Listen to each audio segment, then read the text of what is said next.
Salut camarades de la chose ludique, nous sommes mardi je sais pas quel jour de septembre. Cela fait désormais 3 jours que nous venons à Vichy, dans le palais des festivals de Vichy, de jouer à...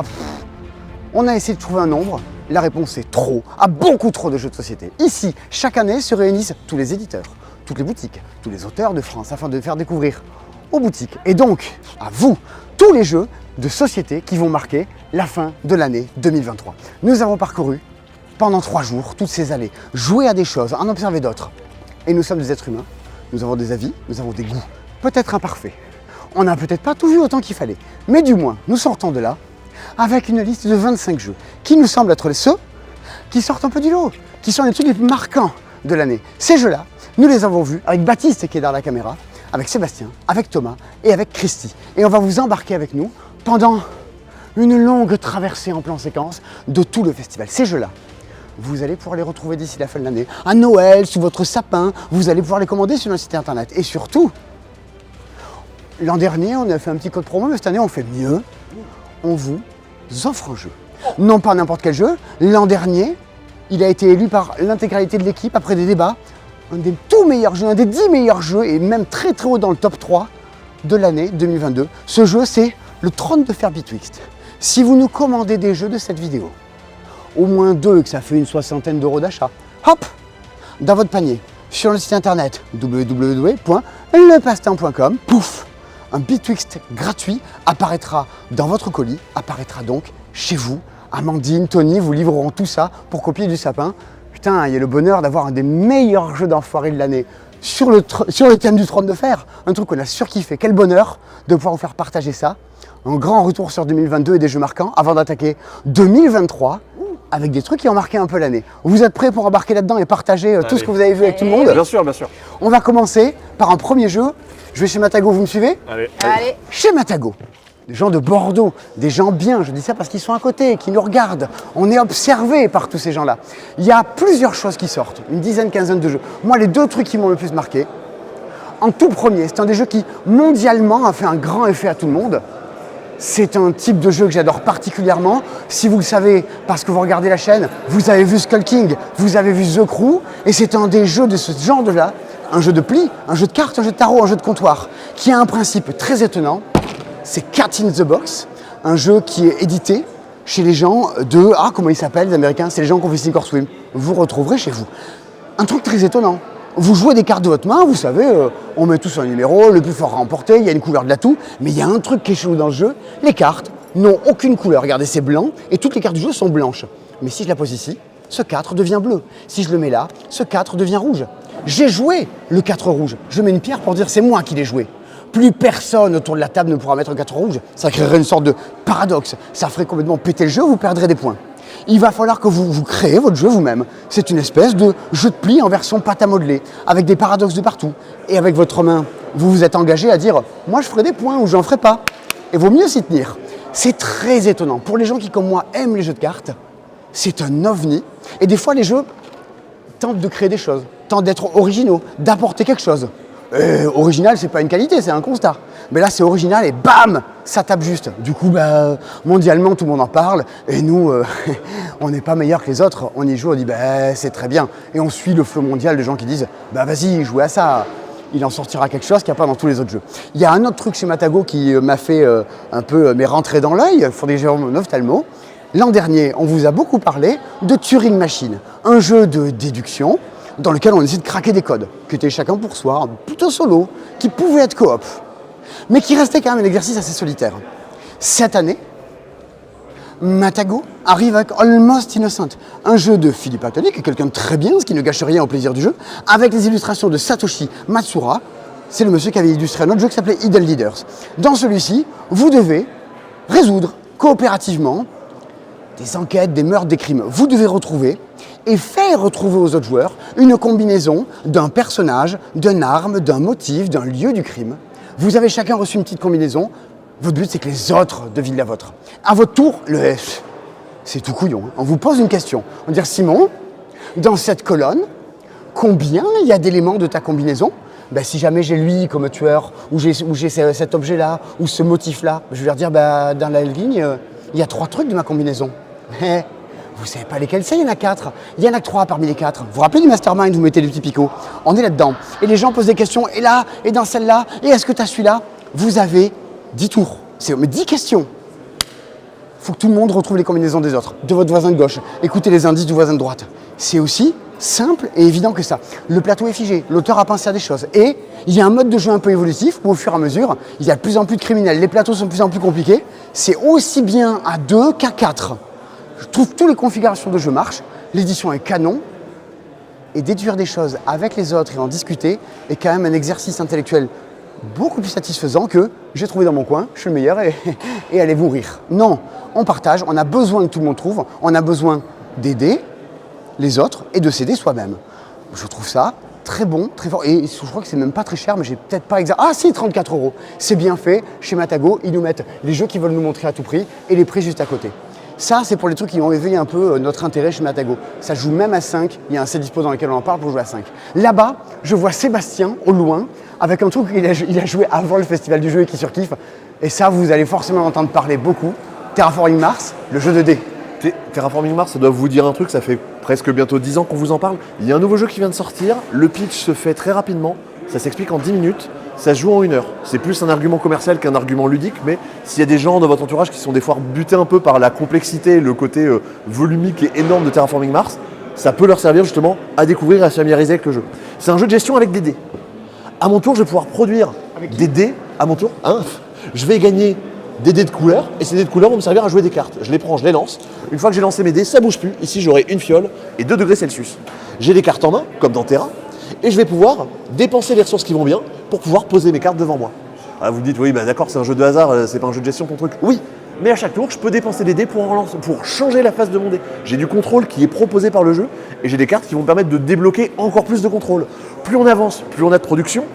On va chercher à valider des objectifs, on va chercher à gagner des courses par rapport aux autres, on va venir poser des tuiles sur le plateau central justement pour gagner des bonus que les autres n'auront pas. Et il y a un truc qui est assez tendu dans le jeu, c'est que si jamais je veux produire des ressources, parce que j'en ai plus, j'ai plus rien, je vais devoir défausser tout ce que j'ai, je peux quasiment rien garder, et ce qui fait que tout ce que j'ai, je veux le dépenser jusqu'au dernier centime, à la dernière miette. Ouais, sinon tu pour perds pouvoir tout. continuer la suite. Alors moi, j'y ai pas joué, mais il y a un truc qui me saute aux yeux. La règle, elle fait 6 pages, on dirait Terraforming Mars Family. C'est exactement ça, ça s'explique en 10 minutes. Et il y a un truc qui est très malin, c'est que dans la boîte, il y a une extension, je mets des guillemets, parce que c'est plus un mode avancé. C'est-à-dire que dans Terra, les corpos, les cartes qui ont des interactions et des effets un petit peu plus compliqués, ça reste encore très simple, sont ajoutés dans des parties ultérieures. Donc ce qui fait que vous découvrez, vous le jouez facilement, vous en faites quelques parties et après le jeu explose. Il y aura sûrement moult extensions, mais vous aurez l'occasion de le voir plus tard dans le jeu. Ça coûte 40 €. L'air de rien, non mais l'air de rien. Ah non, mais tu déconnes, mais pour un Terraforming Mars, c'est vraiment pas cher. Au vu du nombre de cartes et au vu du nombre de dés customisés qu'il y a dedans, ça me paraît aberrant que ça sorte à ce prix-là. Ouais, il y a aussi pas mal de jeux dans la sélection qu'on a décidé de partenir parce que, clairement, trop cher. On est conscient que des jeux, vous pouvez nous les acheter, nous les commander, et que la question du rapport qualité-prix, ça a son importance et vraiment on a fait gaffe à ça. La preuve, on fait gaffe. On vous donne des jeux gratuits, alors pas tant que ça. On va maintenant passer chez Asmodée, qui a la salle la plus prestigieuse de tout le palais du festival. Dans cette salle-là, il y a tout Asmodée. Tout Asmodée de 2023 et bien plus. Et il y a un truc assez étonnant, et évidemment, on a mis Thomas sur le coup parce que c'est du jeu d'ambiance, c'est du jeu de pichenette. Et ce jeu-là, c'est un jeu qui s'appelle Le Cortège. Et Thomas est juste là-bas, je te laisse aller le voir. Il t'appelle. Les amis, je suis super content de vous présenter ce truc-là, Le Cortège. L'auteur est juste là, Dorian François. Alors avant de vous parler du jeu, c'est une super rencontre parce que dans le jeu de société, il y a société, vous savez comment je suis attaché à ce côté social du jeu. Et avant toute chose, ça a été une rencontre au Off de Cannes pour moi, Cannes 2023, où j'ai rencontré Dorian au Off de Cannes qui présentait ce proto. On a super accroché et regardez, 7 mois après, il y a une version finale de son jeu qui est édité par lui-même, illustré par son pote Valentin Aubry qui a fait un travail d'illustration assez dingue, un travail en noir et blanc assez chiadé. Et franchement, ça marche totalement avec la thématique du jeu. On dirait, tu sais, les BD qu'on trouve chez les libraires tout en haut des étagères, les super beaux coffrets de BD, quoi. Clairement, on dirait les trucs de Targui. Franchement, moi, je trouve ça super bien. Alors, maintenant, pour vous parler du jeu, je trouve la proposition hyper intéressante. Venez voir.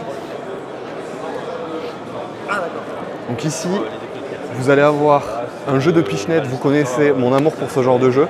Et ici, ce jeu de pichenette, il va changer des jeux de pichenette habituels parce que vous allez incarner sur une première manche les forces de l'ordre et sur la deuxième manche, vous allez changer de rôle et vous allez incarner les manifestants parce que c'est un jeu qui est d'actualité. On va incarner donc une manifestation qui va se dérouler et chacun va devoir gérer sa pichenette pour essayer de se placer au bon endroit. C'est pas un jeu répétitif, c'est un jeu que vous allez jouer en 10-15 minutes. Chaque pion va vous octroyer des petits pouvoirs, va vous octroyer des petites possibilités de jeu. Vous allez pouvoir aller jouer avec l'opinion publique en fonction des actions que vous allez faire. En fonction de là où vous allez vous placer, il va y avoir des actions qui vont se déclencher. Ça se joue en 10-15 minutes et vous allez répéter.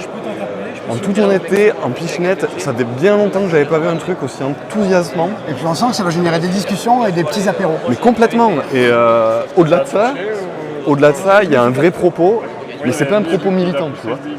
Je trouve que c'est hyper intéressant, c'est quelque chose qui tranche de ce qui se fait habituellement et surtout les sensations de jeu sont hyper intéressantes. Écoute, si les jeux peuvent avoir un propos sans cliver plus la société qu'elle l'est déjà, pourquoi pas? On prend. Un autre truc qui a un propos, et on y a joué, c'était qu'à l'heure vers 3h du matin cette nuit. Ah ouais. Vraiment, au bout de notre vie, après avoir découvert plein de jeux, on se retrouve dans notre petite cabane dans la forêt d'Airbnb et on joue à un des trucs. Je pense que c'est peut-être le jeu le plus barré de la vidéo. Ah, moi, c'est le truc, je me suis dit, ok, c'est pour ça que je fais ce boulot, pour découvrir des trucs comme ça. Mais très clairement. Et ça, c'est un jeu qui s'appelle Spirit, un jeu coopératif dans lequel on va se faire deviner des choses avec une tablette de Ouija, le tout dans une ambiance absolument folle.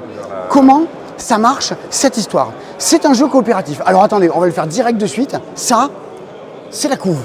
Ça va faire jaser, comme on dit dans le milieu de Marcillac. Bah, vu qu'on est ici, on peut dire même que ça va faire jaser d'Asmodée.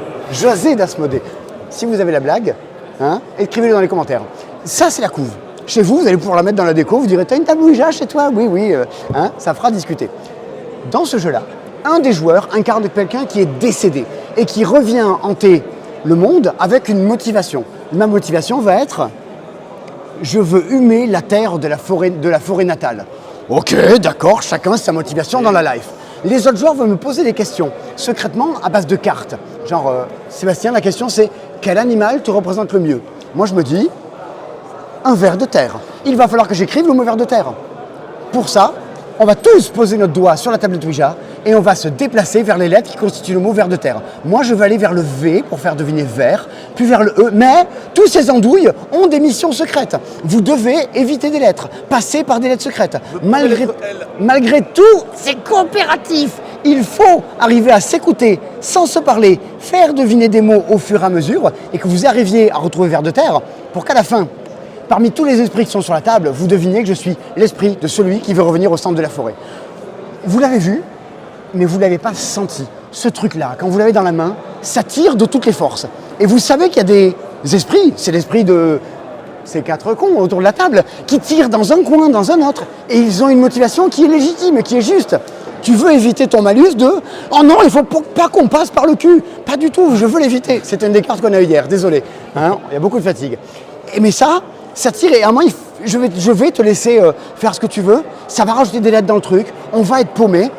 Et ça marche. Il y a 2 choses. Un, vous le découvrez, vous êtes là genre « Waouh, ça marche, c'est ouf !» Il y a plein de trucs à penser, à réfléchir. Et ça vous fait penser le jeu différemment. Deuxièmement, une fois que vous avez fait votre jeu, vous allez pouvoir commencer à explorer le contenu évolutif du jeu, dans lequel vous devrez retrouver l'idée, l'esprit d'un grand esprit disparu. C'est un peu comme quand vous découvrez Overcooked avec des potes. Vous vous marrez, le jeu vidéo, et puis après tu vas te dire, vas-y, on se fait la campagne, on va faire 3 étoiles et on va aller à donf dans le jeu, aller au bout. C'est pas tout d'avoir une idée et d'en faire un truc genre, c'est rigolo, on y joue une fois, on le fout dans le placard, et on n'en reparlera jamais. Ben non. Non, franchement, hier soir, on a fait la partie, on a fait une première partie ultra express ici. Ouais. Je savais pas trop quoi en penser. On y a joué hier à 3h30 du matin. Ouais.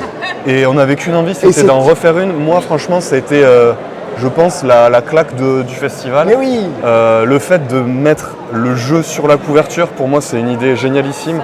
C'est une réflexion. On sent qu'il y a une réflexion autour du truc qui a été assez poussée. Et, ouais, voilà, comme je disais, c'est vraiment pour ce genre de truc que moi je fais ce taf. Ouais, c'est super agréable de pouvoir vous le faire découvrir. C'est l'enchantement des festivals. Tu vas, tu découvres des trucs, tu arrives en mode blasé, genre on n'en peut plus, on voit des jeux tout le temps. Qu'est-ce qu'on va en voir d'autres? On en a déjà assez. Et putain, t'as le génie de la création. Te dire, il reste des trucs quand même. Une des choses qu'on avait le plus vu avant, qui était sans doute un des jeux les plus attendus du festival. Tout le monde y joue sur Board Game Arena en ce moment. Sébastien, il passe quelques heures de sa life, évidemment. Il est juste devant là-bas.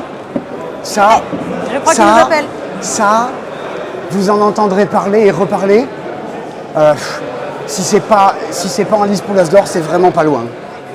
Forêt mixte, parce que oui, traduire les titres de jeux en français, des fois c'est un peu ridicule, mais j'aime quand même bien ça.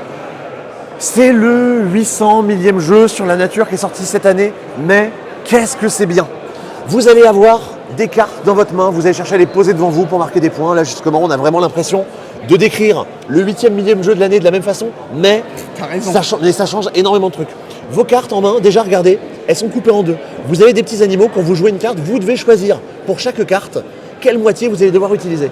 Forcément, vous jouez des animaux de la forêt, vous allez devoir les jouer dans des arbres parce qu'ils vivent dans leur habitat naturel. Vous allez devoir les jouer des arbres, cacher vos animaux, et si vous n'avez plus d'arbres disponibles, il va falloir jouer des nouveaux arbres. Autant vous dire que vous avez toujours un truc qui vous manque dans le jeu, notamment des cartes en main. Une carte que j'ai ici, il y a marqué 1 ici, il faut que je jette une carte de ma main pour la jouer. C'est-à-dire que je ne pourrais pas jouer toutes les cartes, ce que d'aucuns appelleraient le coup d'opportunité. Dès que tu joues une carte, tu achètes la moitié Ouais. des autres. Alors, si elles te plaisent tous, t'es pas dans la Ce qui merde. fait que c'est très frustrant. Évidemment, chaque fois que je joue une carte, on dit ah, tu marques des points pour les autres blaireaux que tu as joués. Ah, maintenant tu as le droit de jouer une carte gratuitement de ta main. Ah, si les cartes que j'ai jouées de ma main avaient cette couleur-là, je débloque un bonus supplémentaire. Forcément que j'ai envie que ça arrive, mais ce qu'il y a, c'est que pendant que je cherche les cartes, les autres continuent à jouer et la machine avance. Il faut que je réussisse à me démerder. Cette pour faire année, des trucs. un Ouais. des jeux qui a marqué l'année, c'était un jeu de plateau qui s'appelle Earth. Ouais, complètement. Et on n'est pas trop loin de ça. Et beaucoup de gens ont acheté Earth. C'est quoi la diff? Pourquoi t'achètes Forêt Mix? T'as déjà acheté Earth? Il y a moins le côté brouillon et débordant de matos qu'il peut y avoir dans Earth. Là, on est vraiment juste avec des cartes et ça respire un peu plus. Ça vaut 2 fois moins cher que Earth. Je vais parler que des prix des jeux aujourd'hui. Hein, on reste là-dedans. Non, mais le téléachat. au-delà de ça, ça coûte moins de 30 €. C'est une petite boîte. Ça va sortir facilement. Et attention, c'est une drogue dure. Il est disponible sur BGA. Vous pouvez l'essayer si vous voulez voir ce que ça donne. Il était 4 h du matin. J'ai joué, j'en ai fait 3 d'affilée parce que j'ai fait 150 points. Oui, mais j'ai envie de tenter cette stratégie et j'ai envie de faire ça et j'ai envie de faire ça. J'ai envie Autant vous d'essayer dire- la biche. Non mais on va toujours faire et même si jamais vous essayez les biches, forcément à la fin de la partie vous faites un saut de biche. Oh! C'est un peu notre discours. On en discute souvent à la fin de la partie. Ça nous intéresse pas de vendre des jeux. C'est bien de vendre des jeux. Mais moi, ce que je veux, c'est vendre de la drogue. Faire un truc qui dit putain, j'ai acheté un jeu, c'était un peu l'illumination. Je suis pas le forestier à ça. Et Christy, ça lui a fait cet effet-là, mais sur Spellbook. Spellbook c'est une des grosses sorties de l'année aussi. C'est Space Cowboys, on sait qu'est-ce qu'ils ont fait. Splendor, Unlock, on les présente plus. Phil Walker Harding, l'auteur, pareil, c'est un peu les 2 acteurs majeurs du jeu qui se rencontrent et qui proposent un jeu calibré pour fonctionner. Alors attention, regardez bien, sur la boîte, c'est écrit, regardez, vous voyez là, ça se joue à 2. En fait, effectivement, ça va pouvoir se jouer jusqu'à 4, mais c'est vraiment à 2 que le jeu va prendre de son ampleur. Qu'est-ce que c'est que Spellbook? Vous avez un grimoire de sorts devant vous, un ensemble de cartes, et c'est des pouvoirs que vous allez pouvoir débloquer pendant la partie. Vous avez un plateau au centre de la table, et vous allez pouvoir venir y récupérer des matérias, des espèces d'énergie, qui vont vous servir de monnaie pour apprendre vos sorts. Je vais apprendre mon sort rouge, pour l'apprendre au premier niveau, je dois dépenser 3 matérias rouges. Au niveau 2, 4 matérias rouges. Au niveau 3, 5 matérias rouges. Chaque fois que j'apprends un sort, ça me change les actions pour le reste de la partie. Ça me donne des trucs bien plus forts. Ça me sert aussi à marquer des points. Ça me sert aussi à contrôler un petit peu le hasard que je pourrais avoir sur le tirage des matérias et ce qui va me tomber pendant la partie. Attention, si vous y jouez, ne vous faites pas votre avis après une partie. Faites-en 2, parce que comme dans Terraforming Mars, le jeu 2D, les cartes que vous avez ici, vous en avez 3 lots. Un lot de niveau 1, un lot de, on va dire pour débutants, un lot pour initiés et un lot avec des pouvoirs bien plus badass. Les pouvoirs de débutants, c'est cool, ça permet de se familiariser avec le jeu, mais si vous jouez qu'avec ça, peut-être que vous allez vous ennuyer. Passez au niveau 2 et vous verrez un peu tout le potentiel du jeu exploser. Et si vous jouez avec toutes les cartes possibles, à chaque partie vous avez des combinaisons différentes. Si j'étais commercial, je dirais il y a 2187 combinaisons possibles, c'est la vraie valeur, hein, ça a été calculé. Voilà, donc cet argument ne sert à rien, mais autant vous dire que vous avez une recette qui vous est exposée devant vos yeux, vous avez tous les ingrédients, à vous de trouver le bon dosage pour faire votre soupe parfaite. C'est pas du tout un jeu qui se révèle à la première partie. Je crois que t'as Oui, t'as voilà. eu le même effet que tout le monde. quand Franchement, tu je fais suis partie. assez d'accord. Sébastien m'a direct dit, on va faire 2 parties. La première, j'ai trouvé ça cool et tout, très sympa. C'est beau, c'est propre, tout ça. La deuxième, je me suis dit, waouh, ça en fait, c'est un jeu pour moi. Il y a un petit truc qui va dans le fait que tu vas combiner les niveaux, comme a dit Sébastien, de cartes ou quoi. Il y a un petit côté aussi, je suis assez d'accord. Pour moi, c'est un jeu à 2 dans le côté tactique de ah, tu voulais ça pour faire un petit combo, je vais te le prendre et en même temps, ça m'arrange.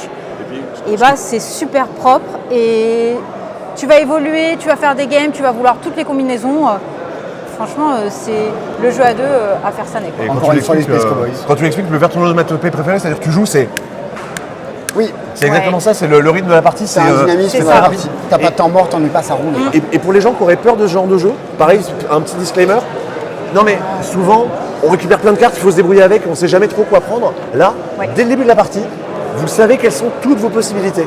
Donc, vous êtes pris par la main, à vous après de faire les bons choix pour avancer. Et pour les gens qui ont peur de ce genre de jeu, j'aimerais quand même vous dire qu'on a vu des jeux qui faisaient sacrément plus peur que Spellbook. Si vous avez un avis sur est-ce que c'est beau ou est-ce que c'est laid, laissez-le nous dans la section commentaires.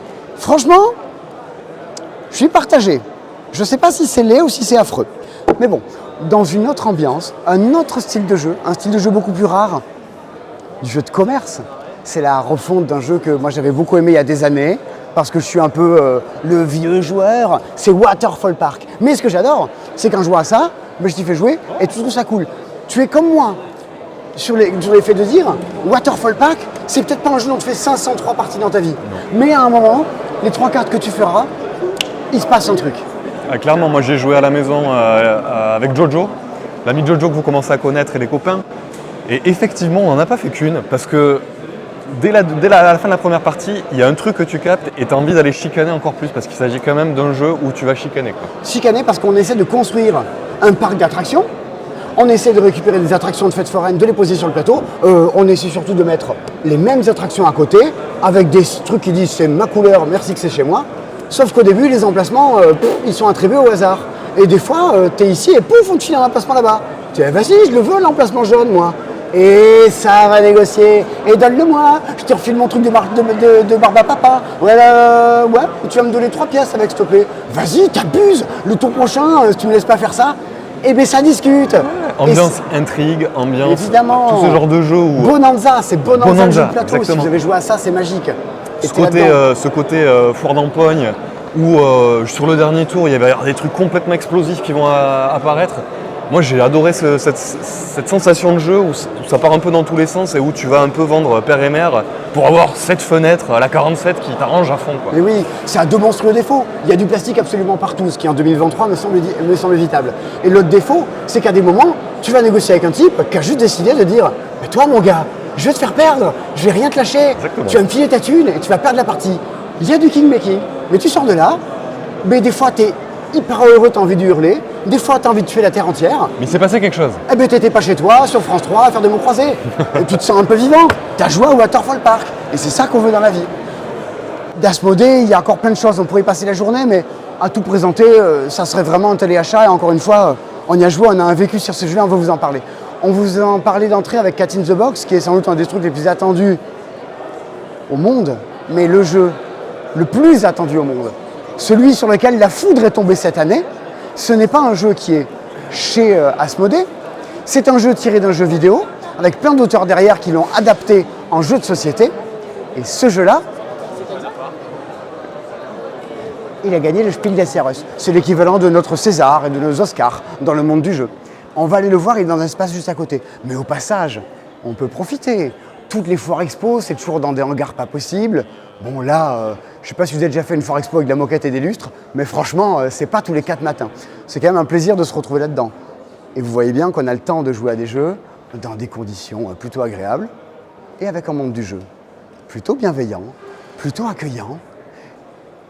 Et même si le monde n'est pas parfait partout, tout évolue dans le bon sens et il y a des bonnes initiatives qui sont prises de partout pour faire de ce monde et du monde du jeu un monde plus accueillant. Le jeu dont on va vous parler est juste sur les tables à côté. Je pense qu'on va retrouver Sébastien et Christy quelque part juste devant. Bon, encore une fois, une salle absolument délirante en termes de décor. Mais où est-il? Tu sais où il est? C'est tellement grand qu'on ne sait plus où sont les jeux. Admettons qu'il soit là-bas. Allez, suivez-moi. On va aller voir Dorf Romantique qui arrive en version française. On vous en avait parlé sur la chaîne dans la version en VO. Sébastien est en train de secouer son Dorf Romantique là-bas au loin, sous son petit regard gênant. Le voilà, il va pouvoir vous en parler et essayer de vous expliquer pourquoi ce truc-là méritait son Spiel des Jahres, pourquoi ça pourrait vous intéresser, bien que la proposition soit très atypique. Ouais. Ça a l'air très classique. On en a déjà parlé sur la chaîne, vous savez déjà probablement ce que c'est, mais on ne pouvait pas ne pas vous en parler. C'est le Spiel de l'année. Dorf Romantique, c'est le truc un peu bizarre d'adapter un jeu vidéo en jeu de société, mais quand on l'a dans les mains, ça marche, et quand on y réfléchit, c'est plus atypique que ce qu'on a l'habitude de faire. On est en coopération, On va venir créer un décor grâce à des tuiles avec des petits dessins un petit peu zen. À mon tour, je pioche une tuile et je la pose sur le plateau.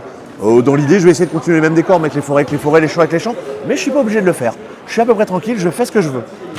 On va venir poser à certains endroits des jetons qui sont des objectifs pour la partie. Là, il va falloir que j'ai une forêt qui fait une taille de 6. Il va falloir que j'ai une voie de chemin de fer qui ait une taille de 6 aussi. Quand je réussis à faire ça, je mets le jeton de côté, ça me fait des points à la fin de la partie. Et c'est tout. Quand on n'a plus de tuiles disponibles, la partie s'arrête, on compte nos points. Ah, on a gagné, on a perdu, ça n'existe pas. Gagner et perdre, non, ça n'existe pas dans le jeu.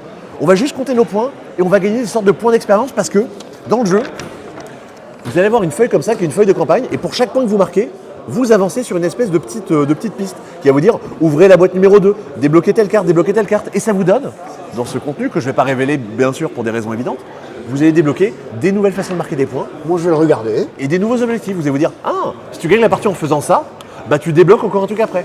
Si tu débloques la partie en faisant ça, bah c'est encore mieux. Et vous jouez, vous rejouez, vous rejouez. Vous avez le côté émerveillement dans Zombie Kids Evolution de dire, bah j'ai envie de gagner avec les règles que je me propose pour voir ce qu'il a à me proposer encore après. Et c'est un jeu qu'on découvre comme ça au fur et à mesure des parties, au fur et à mesure des jours. C'est indiqué pour 1 à 6, c'est quand même plutôt recommandé pour jouer de 1 à 3, je dirais. Tu sais qu'il y a mes meilleurs amis qui l'ont acheté, Ouais. ils ont fait toute la campagne à 4, et ils m'ont remercié 3 fois de leur avoir offert pour dire c'est vraiment fabuleux. Mais ce sera bien à 4, 5, 6, mais c'est, je pense, plutôt pour un public qui va jouer en petits groupes. Avec une cohésion de groupe, du moins, Oui, ouais, complètement, c'est sûr. complètement. Et donc voilà pour ce qu'on avait à en dire.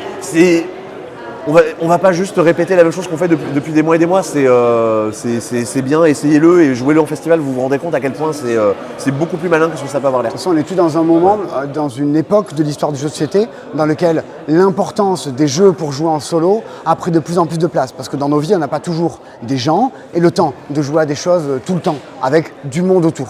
Et puis, l'importance dans le monde du jeu de société de vivre des choses, d'être embarqué dans des histoires et de ne pas être juste dans des jeux qui sont des mécaniques avec des règles et des points est quand même assez importante. Un des jeux dont vous en avez parlé dans un épisode de Camarades, notre talk show que nous faisons régulièrement pour en parler, c'est un jeu qui va être édité par Yellow. On n'était pas sûr qu'il arrive cette année et heureusement, il arrive cette année et on est plutôt très heureux pour ça. Yellow est juste là-bas, ils ont réussi à le localiser à temps et ce sera l'occasion de vous en parler. Et la personne qui vous en parlait est derrière la caméra en ce moment et c'est l'avantage qu'on a pu avoir de pouvoir faire toute la campagne, toute l'histoire de jeu là avant et de pouvoir arriver à vous retransmettre, sans spoiler bien évidemment, ce qui se peut parler à l'intérieur de ça. C'est une proposition atypique. Le monde du jeu de société reste un milieu de création et d'invention. Et on est content que ce ne soit pas toujours en boucle les mêmes jeux à chaque fois. Et ce jeu-là, c'est un truc plutôt choupinou, dans une grosse boîte, étonnamment pas très cher. Baptiste, vous en avez parlé dans Camarade, il va nous en reparler à nouveau. C'est Ayla et l'éclat de la montagne. Le voilà. Et voilà Baptiste avec son micro et sa caméra à avec un l'épaule. micro que je viens de récupérer. C'est très bizarre parce que je m'entends en même temps. Du coup, oui, et là, c'est en fait moi ce que j'aime dans le jeu de société, c'est faire vivre quelque chose, vivre une émotion et faire vivre quelque chose aux joueurs. Et là, c'est complètement la proposition. Comme ça paraît pas, ça a l'air d'être un jeu narratif, ça a l'air d'être un jeu d'aventure. On joue un petit lapin dans la forêt qui va aller se balader, qui va aller récupérer des ressources, qui va aller vivre des choses.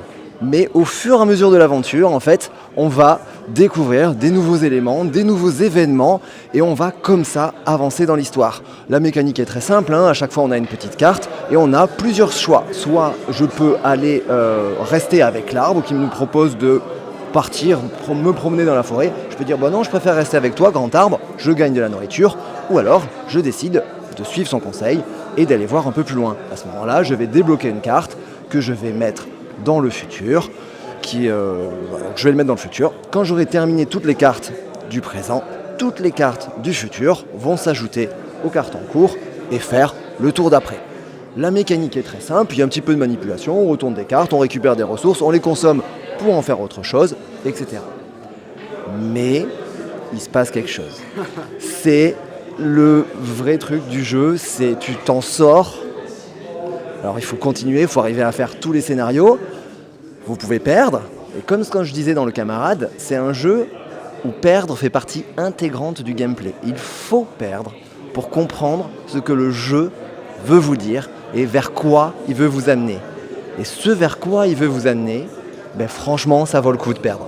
C'est marrant de dire ça. Quoi. Oui, c'est quand même assez étonnant. Oui, mais non, c'est une des plus grosses claques que j'ai eues cette année, c'est évident. Dans ma carrière de joueur aussi, ça reste dans les top jeux à émotion. Voilà, si j'avais fait la vidéo sur les émotions que j'ai sortie il y a quelques temps, après avoir joué ça, clairement ce jeu aurait été dedans. Et c'est un jeu qui joue tout seul? C'est un jeu qui joue tout seul. À plusieurs. On peut jouer à deux. Oui, on peut jouer à deux, on peut partager. Plus je trouve que c'est lourd un peu, et c'est dommage. T'as envie de partager l'expérience avec quelqu'un, tout seul ça se joue très bien. Je suis pas du tout joué solo, je l'ai fait tout seul et puis surtout voilà, t'as envie de discuter de l'histoire avec d'autres d'autres gens, qu'est-ce qui est arrivé, t'as envie que tes amis l'aient fait, de leur prêter après ça. Ah ouais, clairement. Non, très grosse claque et normalement ça arrive cette année donc super. Et même pas cher. Yellow a une... Ah c'est sûr, c'est cette année. 45 balles, c'est pas cher quoi. Non mais c'est vrai, pour le matos qu'il y a dedans.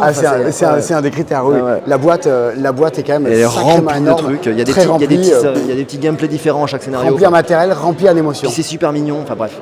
Un autre truc qui sort cette année chez Yellow, qui est une création un peu aussi scénaristique, c'est ce tout petit jeu qui s'appelle Guilty. Guilty.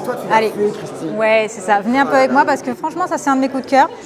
J'attendais de pouvoir aussi le montrer et en parler aux autres du Roll Festival. Guilty, Houston 2015. Ouais, Houston. Pourquoi j'adore ça? Moi, j'adore les enquêtes, mais ce qu'il y a de cool, c'est que tu te dis, ok, un petit jeu d'enquête, que nenni. Ça, c'est vraiment un mini détective. Dites-vous bien que vous avez passé... Attends, détective, le jeu de plateau là qui était sorti il y a quelques le années. Le jeu de plateau, le fil rouge, tout ça. Vous avez bien passé 4 heures dessus. Ce qui est... Ah là, il fait des bêtises. Quoi, il fait des bêtises? Mais regarde qu'est-ce qu'il met là. Il y a une nouvelle boîte de hula hoop. On s'en fiche, on parle de Guilty. Qu'est-ce que c'est? C'est un jeu d'enquête. Et un peu dans la Agatha Christie, il va y avoir un meurtre, tu es dans un espace clos, il va falloir comprendre qui a tué. On est carrément dans une prison, je veux dire, en termes d'ambiance, oui, c'est fort. Effectivement, tu es dans une prison.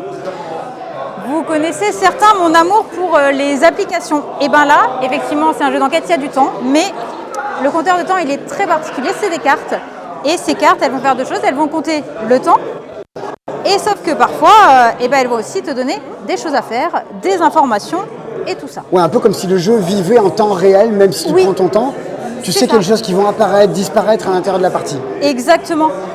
Qu'est-ce qui se passe au départ? Je sais forcément qu'il y a les prisonnières qui sont là, les gardiens, tout ça. Sauf que je vais pouvoir débloquer des choses. Je vais pouvoir, d'après les choix que je fais, avoir des nouvelles infos. Mais on va très très rapidement se rendre compte que je ne pourrai pas tout faire du tout. Tu vas avoir des regrets. Tu as des regrets, tu as des interrogations, tu as des trucs, tu te dis « Ah, je suis sûre que si on va aller voir ça, j'ai déjà l'info, pourquoi on irait ?» C'est combien de temps une partie? Moi, je dirais 4 heures, mais si tu as envie de te faire ta map mentale, si tu as envie de te tritouiller le cerveau, tout ça, ah ouais. Tu peux même y passer 5 heures. On n'est pas sur un exit ou un unlock, on est sur un truc qui est de la puissance de détective, sur de la grosse série télé un peu. Bon alors, je vous dis, il n'y a pas d'application pour le temps. Malgré tout, tu peux aller sur internet ou quoi, machin, tu peux faire toutes les recherches que tu veux, tu peux avoir ton téléphone à côté. Prends ton temps de réfléchir aux choses et à ce que tu fais. Prends ton temps. D'après où tu vas en aller, jusqu'où tu vas aller, à la fin du temps, tu vas avoir différentes fins possibles. Et là, j'avais vraiment l'impression d'être à la fin d'une saison 1 d'une série, genre en mode « Oh, c'est bon, il s'est passé ça, qu'est-ce qui se passe après ?» Le cliffhanger des séries du samedi soir. Les cliffhangers des séries du samedi soir, carrément. Du coup, il y a des épisodes après? Il y aura des épisodes après. Moi, j'ai qu'une attente, c'est de faire le prochain. Et franchement, je pense que j'ai un peu saoulé toute l'équipe en disant « Faites-le, je veux rien vous dire pour l'instant, faites-le. » Moi, j'ai surkiffé. Je l'ai fait. C'était vachement bien. Non mais c'est tellement malin pour plein de raisons. Mais oui, il y a plein de choses. C'est immersif, voilà. Franchement, allez-y à 200%. Quoi. C'est une nouvelle gamme qui sort chez Yellow, donc normalement il y en aura 2 par an dans des univers assez différents. On sait un peu ce qui va arriver dans la suite. Ça donne trop envie de savoir ce qui va se passer. 20 balles pour 4 heures de jeu, s'il a 18 €. Ouais, oui. Moins cher, encore. J'arrondis au supérieur, mais non, c'est bien. Pour un truc de cette puissance-là, trop bien. On va maintenant passer sans doute au jeu pour enfants. Alors vraiment, changement d'ambiance. Hein. Des éditeurs de jeux pour enfants, il y en a tout plein dans le monde du jeu. Assez connus, assez reconnus, que sont Djeko, que sont Abba, que sont Ouzou, que sont Loki, qui est notre marque de Yellow. Chacun tente de sortir également des collections de jeux enfants, des adaptations. Et dans un petit salon à côté, on va retrouver tout ça. tous ces gens sont là. Il y a Ravensburger qui présentait l'Orcana, les saisons 2, les suivantes, les énormes boîtes de châteaux de Bourgogne. On est abreuvé de possibilités ludiques. Je sais pas, il faudrait compter. Si tu prends tous les jeux du festival et que tu additionnes le temps, combien de temps tu vas mettre pour jouer à tout ça? Ouf, trop de temps, on n'a pas. C'est pas possible. Un truc qui joue quand même beaucoup plus rapidement. On est passé Ouais. sur une allée et vraiment l'âme de gamin. J'aurais voulu avoir ça à la C'est garderie ça. quand j'étais gamin. T'étais à la garderie quand t'étais gamin? J'étais pas à la garderie, mais mes potes étaient à la garderie et j'étais deg de pas être à la garderie. Ouais, moi ils avaient Canon Noir, ils avaient des tas de jeux trop cool à l'époque et je voulais trop les avoir. Eh, vous avez forcément, à un moment donné, quand vous étiez plus jeune, joué à Où est Charlie, à le retrouver sur la map. Eh ben, il y a un petit peu de ce côté-là. Qu'est-ce qui se passe? Quelqu'un a volé quelque chose, vous êtes un petit enquêteur et vous allez vouloir forcément rattraper le voleur. Je crois qu'il a volé l'orange du marchand, si je Et suis ouais. sûr. Comment on va faire ça? On va faire ça dans un système de Où est Charlie. Je trouve ça vraiment super cool. Ok, Thomas, tu vas devoir retourner la carte, le sablier, et maintenant c'est parti. On va rechercher tous les cônes qui sont exactement comme ça sur oh la là map. là, il y en avait Où plein on dans le veut. festival, Là. mais alors là, sur le Allez, plateau. là. Les amis, Là. il y en a 7 en tout. Allez, allez, un cône, ça va, c'est là. Ici. Eh, vous êtes pas bons les gars, hein. Aidez-moi un combien peu de quand cônes? même. Je suis Miro, j'ai Cinq, deux, il en manque deux, il en j'ai manque deux deux. dixièmes à chaque œil. Là, j'ai une conne, Ici. un cône. Alors, un cône, et ça c'est bon. peut être vraiment dans des endroits 5, 6, complètement loufoques, sur les toits, sur tout ça, tout ça. Une fois que le temps est fini ou que tu penses que tu as tout trouvé, qu'est-ce qui se passe? Le temps est fini généralement parce que là, on a Ouais, trouvé ouais. 2-2. Là, et, franchement, il on y a a été bon, mais c'est peut-être celui-là, on le voit vite Il y a fait. des Les galères. pots de banane, attention. Hein. Ok, on regarde, on ajuste, on en a combien? 7 du coup. 1, 2, 3, 4, 5, 6, 7, bim, on a avancé. Sauf que le voleur, lui, il avance aussi. Et il avance de 1, 2 et 3. On va continuer comme ça, plein de cartes. C'est Deux coopératif. choses. Oui, c'est coopératif, on est tous ensemble. Deux choses. Soit mon enquêteur, il a rattrapé le voleur, hep, on l'a pincé, c'est dans la poche. Soit il est arrivé jusqu'au bateau, et ben on a été mauvais, on recommence. Mais c'est ce, c'est ce que je disais au début de la vidéo, c'est absolument pas très original. Ouais, mais tu sais, c'est ce côté, enfin, je trouve, hein, comme Gagne ton papa ou ce genre de jeu, t'es un parent, t'as des neveux et nièces, t'as des filleuls, t'as envie, quand tu joues avec eux, d'être à leur âge, mais en même temps, t'as envie de kiffer, quoi. Non, mais c'est J'ai vrai. envie d'avoir 6 ans. Non, mais dans le sens où tu vas pas forcément les faire jouer à un jeu comme avec tes potes, mais tu as envie de kiffer, tu as envie de t'amuser. Et franchement, moi, à chaque fois qu'on je est régale. passé là, bim, bim, bim, Puis surtout, moi ce que j'aime bien, c'est pour avoir énormément joué au lynx dans mon boulot d'avant, avec les enfants, bah là il y a un truc qui marche plus que... ouais, voilà, en C'est ça. rapidité. Je suis le premier, je suis le meilleur et je vous écrase. Exactement. Mais- Et là, il y a quelque chose Bien qui sûr. tient le truc. C'est joliment illustré. On a l'impression d'être dans un journal de Mickey, là, hyper saturé. J'aime beaucoup. et puis il y a tellement de petits détails, tout ça. Bon, pour ceux qui cherchent les noms d'auteurs et d'illustrateurs sur la boîte, ils n'y sont pas. Gageons qu'un jour ou l'autre, lors d'une réimpression, ce sera toujours le cas, l'occasion de les créditer ou de dire en tout cas, c'est fait par Trèfle. Peut-être que ça a été développé en interne. Mais c'est aussi simple et efficace qu'un Où est Charlie coopératif C'est dans ça. une ville. Ça le fait grave. Avec Eh, plein de petits détails. est-ce que le jeu d'après, il n'y a pas Ouais. aussi une édition un peu trop cool? Carrément. C'est les Franchement. spécialistes quand même. Ils ont une expérience et une habitude. Vous allez... Vous allez voir, on a 4 ans quand on décide, quand on joue à ça et qu'on se dit « Ah vas-y, en fait, c'était chouette ». Il est tout dans le coin là-bas. Donc vraiment, quand on vous dit qu'on est passé partout dans le festival et qu'on a fait tous les recoins de tout, en parlant de coins d'ailleurs, on a Lia Sabine et l'auteur de Dixit, Jean-Louis Roubiera, qui sont juste devant le jeu à ce moment-là. Alors oui, effectivement, tu vois les petits canards ou quoi machin, tu vas dire c'est une pêche au canard. Non, je trouve que c'est beaucoup plus fin que ça. Tu vas pas avoir tes bâtons et tout ça. Ah non, c'est pas ça du tout. Et ouais, qu'est-ce qui se passe? T'as tes petites cartes objectifs. Une pêche au Objectif canard, canard. avec des cartes objectifs. Et bah ouais, ce que tu veux, c'est devant ton petit bonhomme, bien sûr j'ai pris le vert parce que Simon, il a pas le choix, de pouvoir récolter les canards. Comment tu fais ça? Tu viens prendre une pièce, paf, tac, et tu pousses. Ça fait forcément tomber quelque chose, on met une pièce, il y en a une qui tombe. Et devant moi, qu'est-ce qu'il y a? Oh, il y a un canard vert. Et qu'est-ce qu'il y a sur la carte? Et il y a un canard vert. Nickel, je le récupère. Celui qui est tombé, il est rose. J'avais bien joué mon coup. Il est rose, je le récupère aussi. moi, je Sauf suis- que, Ouais. voilà, Simon, il a le rose, il a jaune. Mais Ah, mince, il a pas de jaune. Du coup, il doit passer au prochain. double somme. Oh, boum, je finis ma carte. j'ai récolté quoi? Un jouet. Le premier qui a récolté 6 jouets, il a gagné. Un petit truc comme ça où, oui, toi tu veux récolter tes canards, mais l'autre, tu lui laisses aussi les opportunités. Si jamais tu réfléchis pas à ce qui va tomber, au final les autres peuvent le prendre. C'est super satisfaisant de faire ça. Comme ça, t'as envie de Et dire... que ça tombe. T'as envie de C'est dire, tout bête. c'est des canards, il y a quasiment un côté jouet. Tu t'attends sur 2-3 ans. Mais vu que tu es obligé de réfléchir, d'anticiper, c'est ça. est-ce que tu l'auras, est-ce que tu l'auras pas? C'est 6 ans. Et tout aussi enfantin que ça puisse avoir l'air, votre gamin, il va jouer à ce truc qui a peut-être un look enfantin, mais qui va quand même le tirer vers le haut un peu, votre enfant. Mais oui, regardez, à 36 ans, on peut quand même y jouer. Et tout bête, la boîte, encore une fois, elle sert à quelque chose. Tu vas mettre ton plateau dessus pour que ça te fasse la hauteur que ça tombe.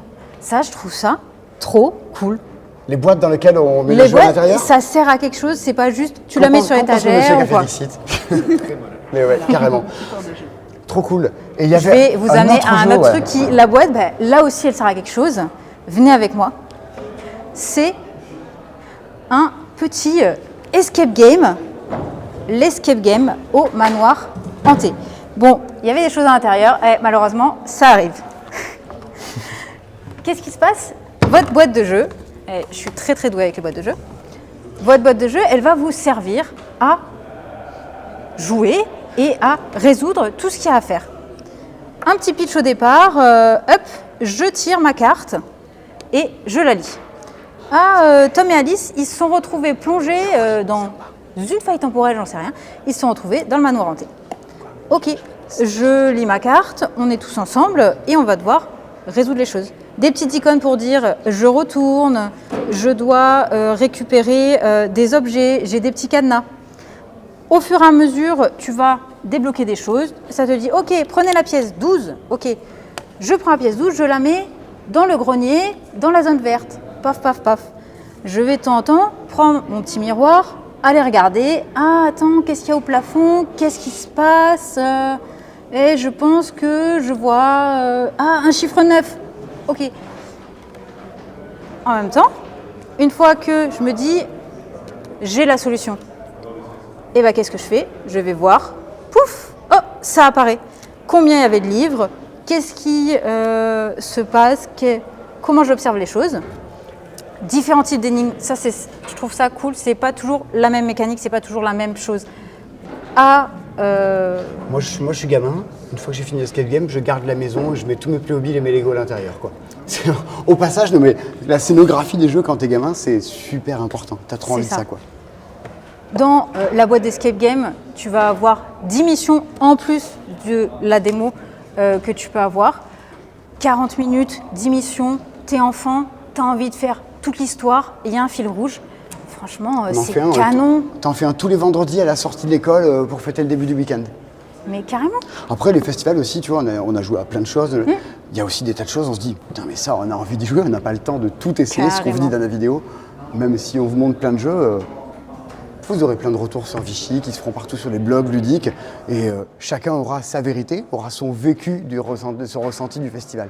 Sébastien et Thomas sont partis parce que ce n'est pas qu'un festival en extérieur avec Fast et Lustre, c'est aussi un festival underground avec des sous-sols, des escaliers et des recoins. Et juste en bas, on va retrouver tous les jeux qui sont distribués et édités par BlackRock, Néoludis et plein d'autres.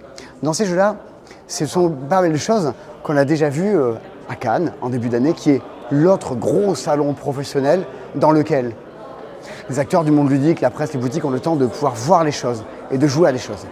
Et il y a des propositions assez étonnantes. Dans l'histoire du jeu, il y a des jeux qui marquent un peu leur temps. Des Catan, des Aventuriers des Rails sont des évidences. Des choses qui arrivent avec des propositions suffisamment fortes qu'elles influent sur le monde du jeu pendant quelques années qui suivent. Et il n'est pas rare de se dire, une année, Splendor va ressortir, quelques années après, il y aura des Splendor-like. Wingspan est sorti, quelques années après, il y aura des Wingspan-like. Il y aura des descendants ludiques. Des jeux qui vont inspirer des créateurs, qui vont utiliser les mécaniques pour recréer de nouvelles expériences, de nouvelles ambiances de jeu avec. Et le jeu qu'on va voir ne manque pas d'être un de ces jeux-là, qui s'inspire de la création d'un des aînés et qui arrive à en faire quelque chose de différent. C'est pas la peine c'est pas un exercice de style. C'est pas juste, regardez, j'ai fait le même jeu, j'ai mis une moustache, c'est pas le même, ça n'a pas d'intérêt. C'est plus subtil que ça d'arriver à créer un jeu et de faire quelque chose. Et ce jeu-là, c'est un jeu de Charlec, on vous en a parlé l'an dernier, c'est l'auteur de La Bête, et qui a fait un autre jeu qui s'appelle Kaori. Et Kaori, C'est un très bon jeu. c'est un très bon jeu, regardez, c'est parce que c'est le monsieur qui le fait. Il ne va pas vous dire que c'est pas bien, et nous non plus, mais pourtant on le fait pas. C'est Kaori, il est juste là. C'est lui. Ce jeu, pour ceux qui connaissent, on est vraiment dans l'ambiance de route, d'un jeu qu'on appelle super asymétrique. Ça veut dire quoi? Asymétrique. Des mots avec 4 syllabes, c'est pas toujours évident à maîtriser. Par exemple, pepperoni, 4 syllabes. On ne maîtrise pas notamment toujours. Dans celui-ci, vous incarnez chacun des personnages, des entités, de différents des animaux, des êtres humains, sur une île, avec chacun un but assez différent. La force par rapport à un route, qui est un jeu dans lequel vous jouez tous sur le même plateau, avec des buts du jeu différents et des intentions différentes, comme si on jouait finalement à 4 jeux différents sur le même plateau. Route est un kouglof, faut le digérer. La première partie, vous allez un peu vous étouffer. La deuxième partie, vous allez dire, c'est pas mal, il y a des petits fruits confits là-dedans. Dans Kaori, dès la première partie, on a le goût du fruit. C'est un truc, d'ailleurs, il y a un kiwi, comme mon ami Nicolas Girard. Dans ce jeu, les kiwis, leur but, c'est de popper partout. Il y en a 25 au début du jeu des kiwis. Ben, vous avez un point par kiwi, donc au début du jeu, vous avez 25 points. C'est top, c'est votre score idéal. Sauf que les autres joueurs vont dégommer les arbres et dégommer vos kiwis au fur et à mesure. Si vous êtes les possums, qui est une version de l'opossum avec une petite élagation du haut juste au début, eh ben, vous êtes des sortes de rats. Vous allez tenter de popper partout sur l'île et d'occuper tout le territoire. Il va y avoir également les Maoris, les Anglais, qui chacun en début du jeu un peu différent. Et évidemment, leur but du jeu, Cramer les arbres mais pour les cramer Anglais. les arbres. Ah, voilà, bien sûr. C'est pas que tu as envie de nuire à l'autre. Non. Mais c'est que c'est comme ça qu'on se développe. Exactement. C'est pas tant qu'on veut pourrir la planète. Mais si on fait pas ça, on peut pas rouler en Tesla. Alors, les Kaori, c'est l'histoire de ce truc-là, dans lequel vous jouez avec des potes, en 1 heure, avec un truc auquel tu vas te marrer, ça va râler. T'es le kiwi, t'es là genre vas-y, faites pas chier, laissez-moi survivre. T'es les rats, les autres vont dire hey, papa, regardez, là, ils commencent à grignoter du terrain. T'es l'anglais, t'es un peu partout à tirer sur tout le monde. Bon, ben voilà, ce genre de truc-là, évidemment, vous pouvez y jouer à 2, mais vous n'aurez pas le tumulte autour de la table, le partage, le truc, tu vas râler. Tu veux y jouer à 4. Ah, il faut y jouer à 3 ou 4. Mais oui. Je pense 4 est la meilleure tablée. Une édition, comme ils savent bien nous faire chez Ludistri. On est sur le petit livret qui va vous rappeler vos petites actions. On n'est pas sur un truc pléthorique à la route, comme tu disais. Le rappel des différents pouvoirs. Ouais, t'as des pouvoirs spéciaux, des sortes d'ulti au fur et à mesure du C'est jeu. propre, c'est un truc qui était hyper attendu. Je sais que Jojo, qui a passé quelques temps en Nouvelle-Zélande, l'attend de pied ferme. Il me tanne depuis quelques semaines. Ah, t'as Kaori, il faut absolument qu'on y joue. Donc voilà, c'est un truc qui est très attendu. Est-ce qu'on sait combien ça coûte? Est-ce qu'on sait combien ça Est-ce coûte? qu'on sait combien ça coûte? Ça coûte 45 € prix de C'est le bon prix, allez donné. Et du coup, vous avez ça et un autre jeu, bam, vous avez Bitwixt, vous allez pouvoir jouer à des trucs avec vos potes assez mouvementés qui vont marquer un peu votre histoire. On l'a remarqué, on arrive déjà sur des jeux de plateau, des trucs avec un peu plus de règles, des trucs un peu plus costauds. Et dans cette galaxie de jeux-là, il y a un éditeur qui est assez connu et reconnu en France, un éditeur qui, selon moi, a publié cette année le jeu familial le plus universel, la réédition d'un jeu qui s'appelle Expédition autour du monde, un truc très familial. C'est très étonnant pour un éditeur qui d'habitude est habitué à sortir des choses plus compliquées. C'est l'éditeur de Super Meeple. Mais juste avant d'aller voir ces jeux, qui sont sans doute dans les jeux de plateau, ce qu'ils ont un peu le plus marqué, on va pouvoir vous parler d'une chose qui s'appelle A Long History, qui doit être juste à côté. Figurez-vous qu'au début, on s'est fait un petit chemin, on va vous parler de ça. Et je ne sais pas si on parle de Long History maintenant. Je ne sais pas si je suis pas en train de ramer. Bah, c'est pas le Non, moment. c'est bien ça. C'est bien ça? C'est bien ça. Parfait. Est-ce qu'on a Sébastien ou Christy sous la main pour nous en parler? Ah, mais la table est occupée. La table est occupée. La table est occupée. Bon, on va passer sur Super Meeple. Super Meeple. Allez hop, changement de programme. On y va. Toi, t'avais vu 2 trucs sur Super Meeple. Ouais, j'ai vu 2 trucs dont je pense je vais le dire, un des meilleurs trucs que j'ai fait depuis que je suis au passe-temps. Ça a été un peu le coup de cœur. C'est toi qui allais prospecter ça encore une fois. Ouais, bah évidemment, ça sent pas nulle part, c'est Feuerland. Mais quel plaisir, tu me dis, c'est le meilleur jeu qu'elle joué depuis que je suis au passe-temps. Tu dis, mais oui, yes, oui. Ah c'est ouais, ça là, qu'on veut jouer. Je vais quoi. vous montrer ça. Il faut que vous voyez ça de vos yeux. Les amis, j'aimerais vous montrer ce truc-là. Attention les yeux, ça brille. On est sur La Familia, un jeu qui se joue à un format très particulier, ça se joue exclusivement à 4 joueurs.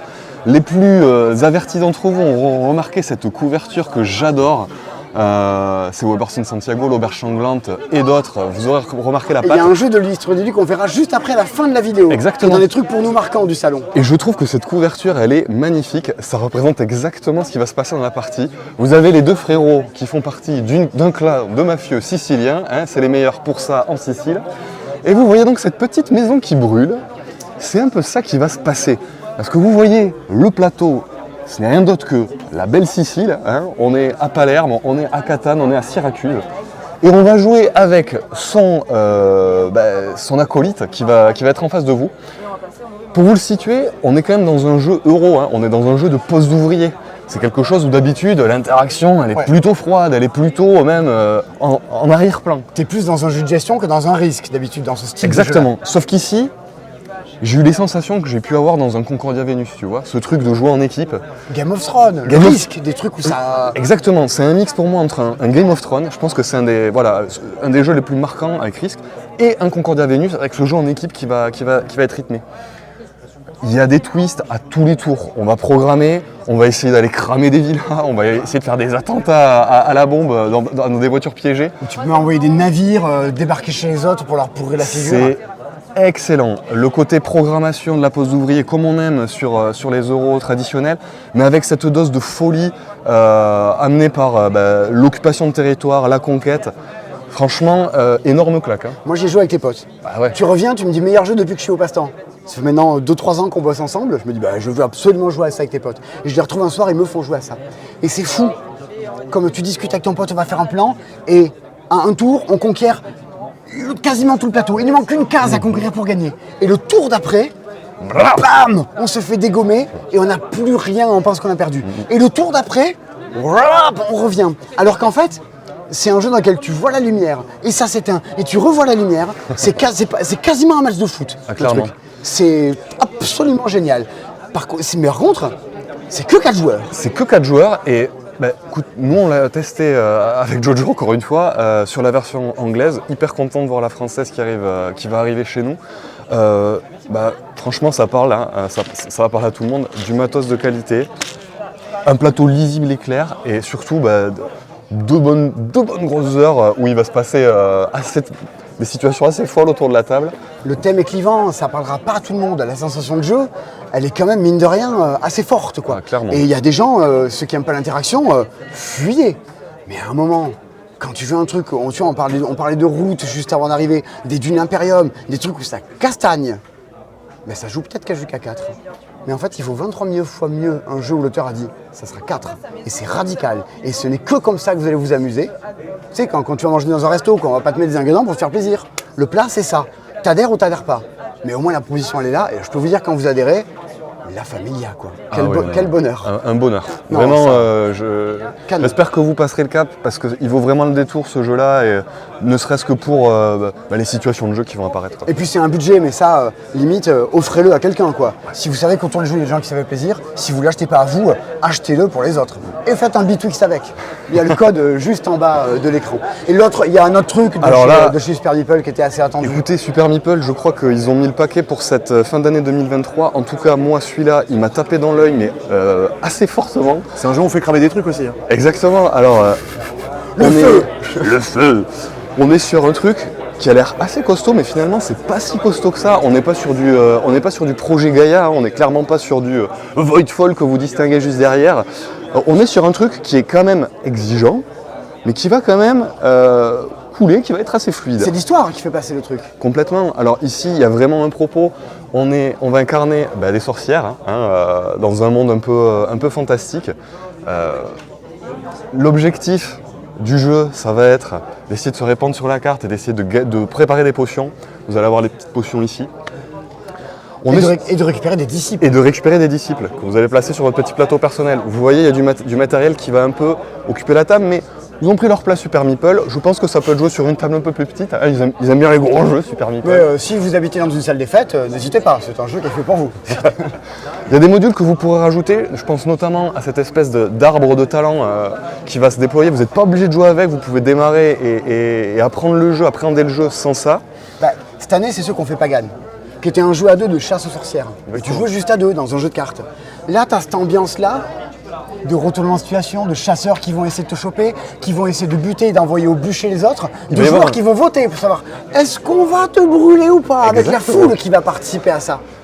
Tu sens que au-delà du jeu de gestion, que Super Meeple, c'est un peu leur créneau, hein, clairement. Hein. Bah, c'est Mindclash, hein, derrière c'est Tricarion. Hein, C'est Tricarion, c'est voilà. des gens qui dans l'histoire du monde du jeu ont envoyé des gros pâtés d'édition ludique. Hein. Et bien moi, qui aime beaucoup les euros, mais qui aime bien avoir cette folie, cette interaction, je pense qu'on est complètement là-dedans. J'aborde même pas la DA qui est aux petits oignons. J'ai mangé le nom de l'illustrateur, Vilo Farkas. Franchement, je pense qu'en rentrant, je vais aller passer un bon moment à essayer de regarder ce qu'il a fait. Je crois que ça vaut 65 €. C'est 65 €, c'est là aussi, je pense, une On prouesse. a un mime derrière la caméra, que quelqu'un que vous connaissez souvent sur les réseaux sociaux, c'est le monsieur qui tient la communauté de ludistes francophones, qui est un des plus gros groupes Facebook où il y a 50 000 inscrits qui discutent en permanence de jeux. Et c'est toi qui tiens ça et tu bosses pour Super Meeple. Ouais, entre autres. Et ça. C'est ça. C'est le premier truc que tu nous as dit, Philippe, Ah ouais. d'ailleurs. Ah ouais. Les gars, Là, je rentre de Vichy et jeudi j'ai une partie planifiée. Et puis, c'est anecdotique, ça vous intéressera peut-être pas, mais savoir expliquer un jeu, c'est un boulot. Et des gens qui le font aussi bien que Philippe, c'est cadeau, on m'a rien demandé, mais pas... Quel bonheur, je vous souhaite un jour de faire une partie avec Philippe qui vous explique des règles de jeu. Des trucs comme Voidfall, comme Septima, d'arriver à vous le faire vivre et d'arriver à vous faire comprendre à la fois la règle, ce qui se passe dans un jeu, ben mine de rien... La sensation qu'il y a et voilà, c'est un boulot, c'est une séance, c'est un vécu. Quand ça me plaît, je le dis tout de suite. Ouais, tu devrais faire des vidéos. Allez hop, nouveau boulot pour Philippe. Il y a Obsession que vous verrez aussi, dont vous avez beaucoup entendu parler sur les réseaux sociaux. Vous allez retrouver plein de choses de cet ordre-là. Avant de passer à Long History et au jeu Blackrock, il y a un jeu qu'on avait vu nous à l'alchimie du jeu, dans lequel on va vous parler, qui est un petit jeu d'un petit éditeur, mais des fois c'est aussi des choses qui savent nous plaire ou nous convaincre. Et ce jeu, c'est Karma Dice. Les gens sont en train d'y jouer. Alors on fait évidemment ce qu'on peut faire en festival. On débarque et on embête tout le monde et on en est sincèrement et publiquement assez désolé. Alors si vous me connaissez un petit peu, moi j'adore Mille Savoirs, j'adore le dé, j'adore Stop Encore et j'adore le deck building. Et là, ça rassemble tout ce que j'aime. C'est-à-dire, il va y avoir des dés à foison et en même temps, vous voyez, il y a différentes couleurs de dés. Et c'est pas un hasard. Chaque dé, il aura un petit pouvoir et du coup, ça va pouvoir vous faire, créer votre petit truc à vous. Comment ça se passe? J'ai un pool de dés. Je peux tout lancer si je veux, sauf que le problème, c'est qu'après, je vais devoir faire plus que mon résultat. Là, je vais devoir faire plus que 10. Et mon nombre de dés, il va diminuer. C'est la première fois où vous allez vouloir avoir de la malchance au dé, c'est-à-dire vous serez trop content de faire un 1 ou un 2 sur un premier lancer. Là, ok, c'est bon, il faut que je fasse plus de 2. Bon, je pense qu'avec un dé, ça passe. C'est un risque. Et voilà, j'ai perdu. Si je perds, ok, tant pis, j'aurai rien sur ce tour-là. Si j'avais continué plus loin, soit à un moment donné, je dis, c'est bon, je m'arrête, j'ai misé dès que je veux. Soit je risque trop, je perdrai la dernière case que j'ai gagnée. On fait tout ça, etc., etc. On voit le plus malchanceux, il aura un petit bonus de 1 à 3, donc il va se dire qu'il ira un petit peu plus loin que le premier tour la fois d'après. Mais surtout, je vais pouvoir choisir à la fin de mon tour une couleur de dé que je vais rajouter dans mon pool qui sera qu'à moi. Je vais tu tripler serais mon pas en train de faire du score, back tout ça, building à la du Orléans dice Dominion. building, monsieur, Trop bien. du dice building. Franchement, c'est fluide, c'est du stop ou encore. Malgré tout, tu fais un petit peu de contrôle sur qu'est-ce que je rajoute dans ma main de dé Ah mais à carrément, moi. tu fais Mais des choix, oui, tu as dit, allez j'y crois, cette partie c'est le bleu et le jaune qui vont bien c'est ça. ensemble. Non, moi j'aime bien tripler, et sauf que quand tu triples, après, il faut aller au-dessus. Il faut tripler les fois d'après également. Et ouais, c'est ça. En même temps, tu as une petite carte. Ça donne un petit truc de départ qui sera différent. J'ai un dé jaune dès le départ. Et surtout, une fois par partie, je vais pouvoir faire un pouvoir. Une fois que je me suis rattrapée sur un 15 points de victoire que j'aurais pu perdre, et tant pis, je l'ai utilisé. On va jouer comme ça et tout ça. Mon but, c'est d'avoir le meilleur karma possible. Et le truc de fou, franchement, C'est parce que tu as je un suis bon karma. trop heureuse.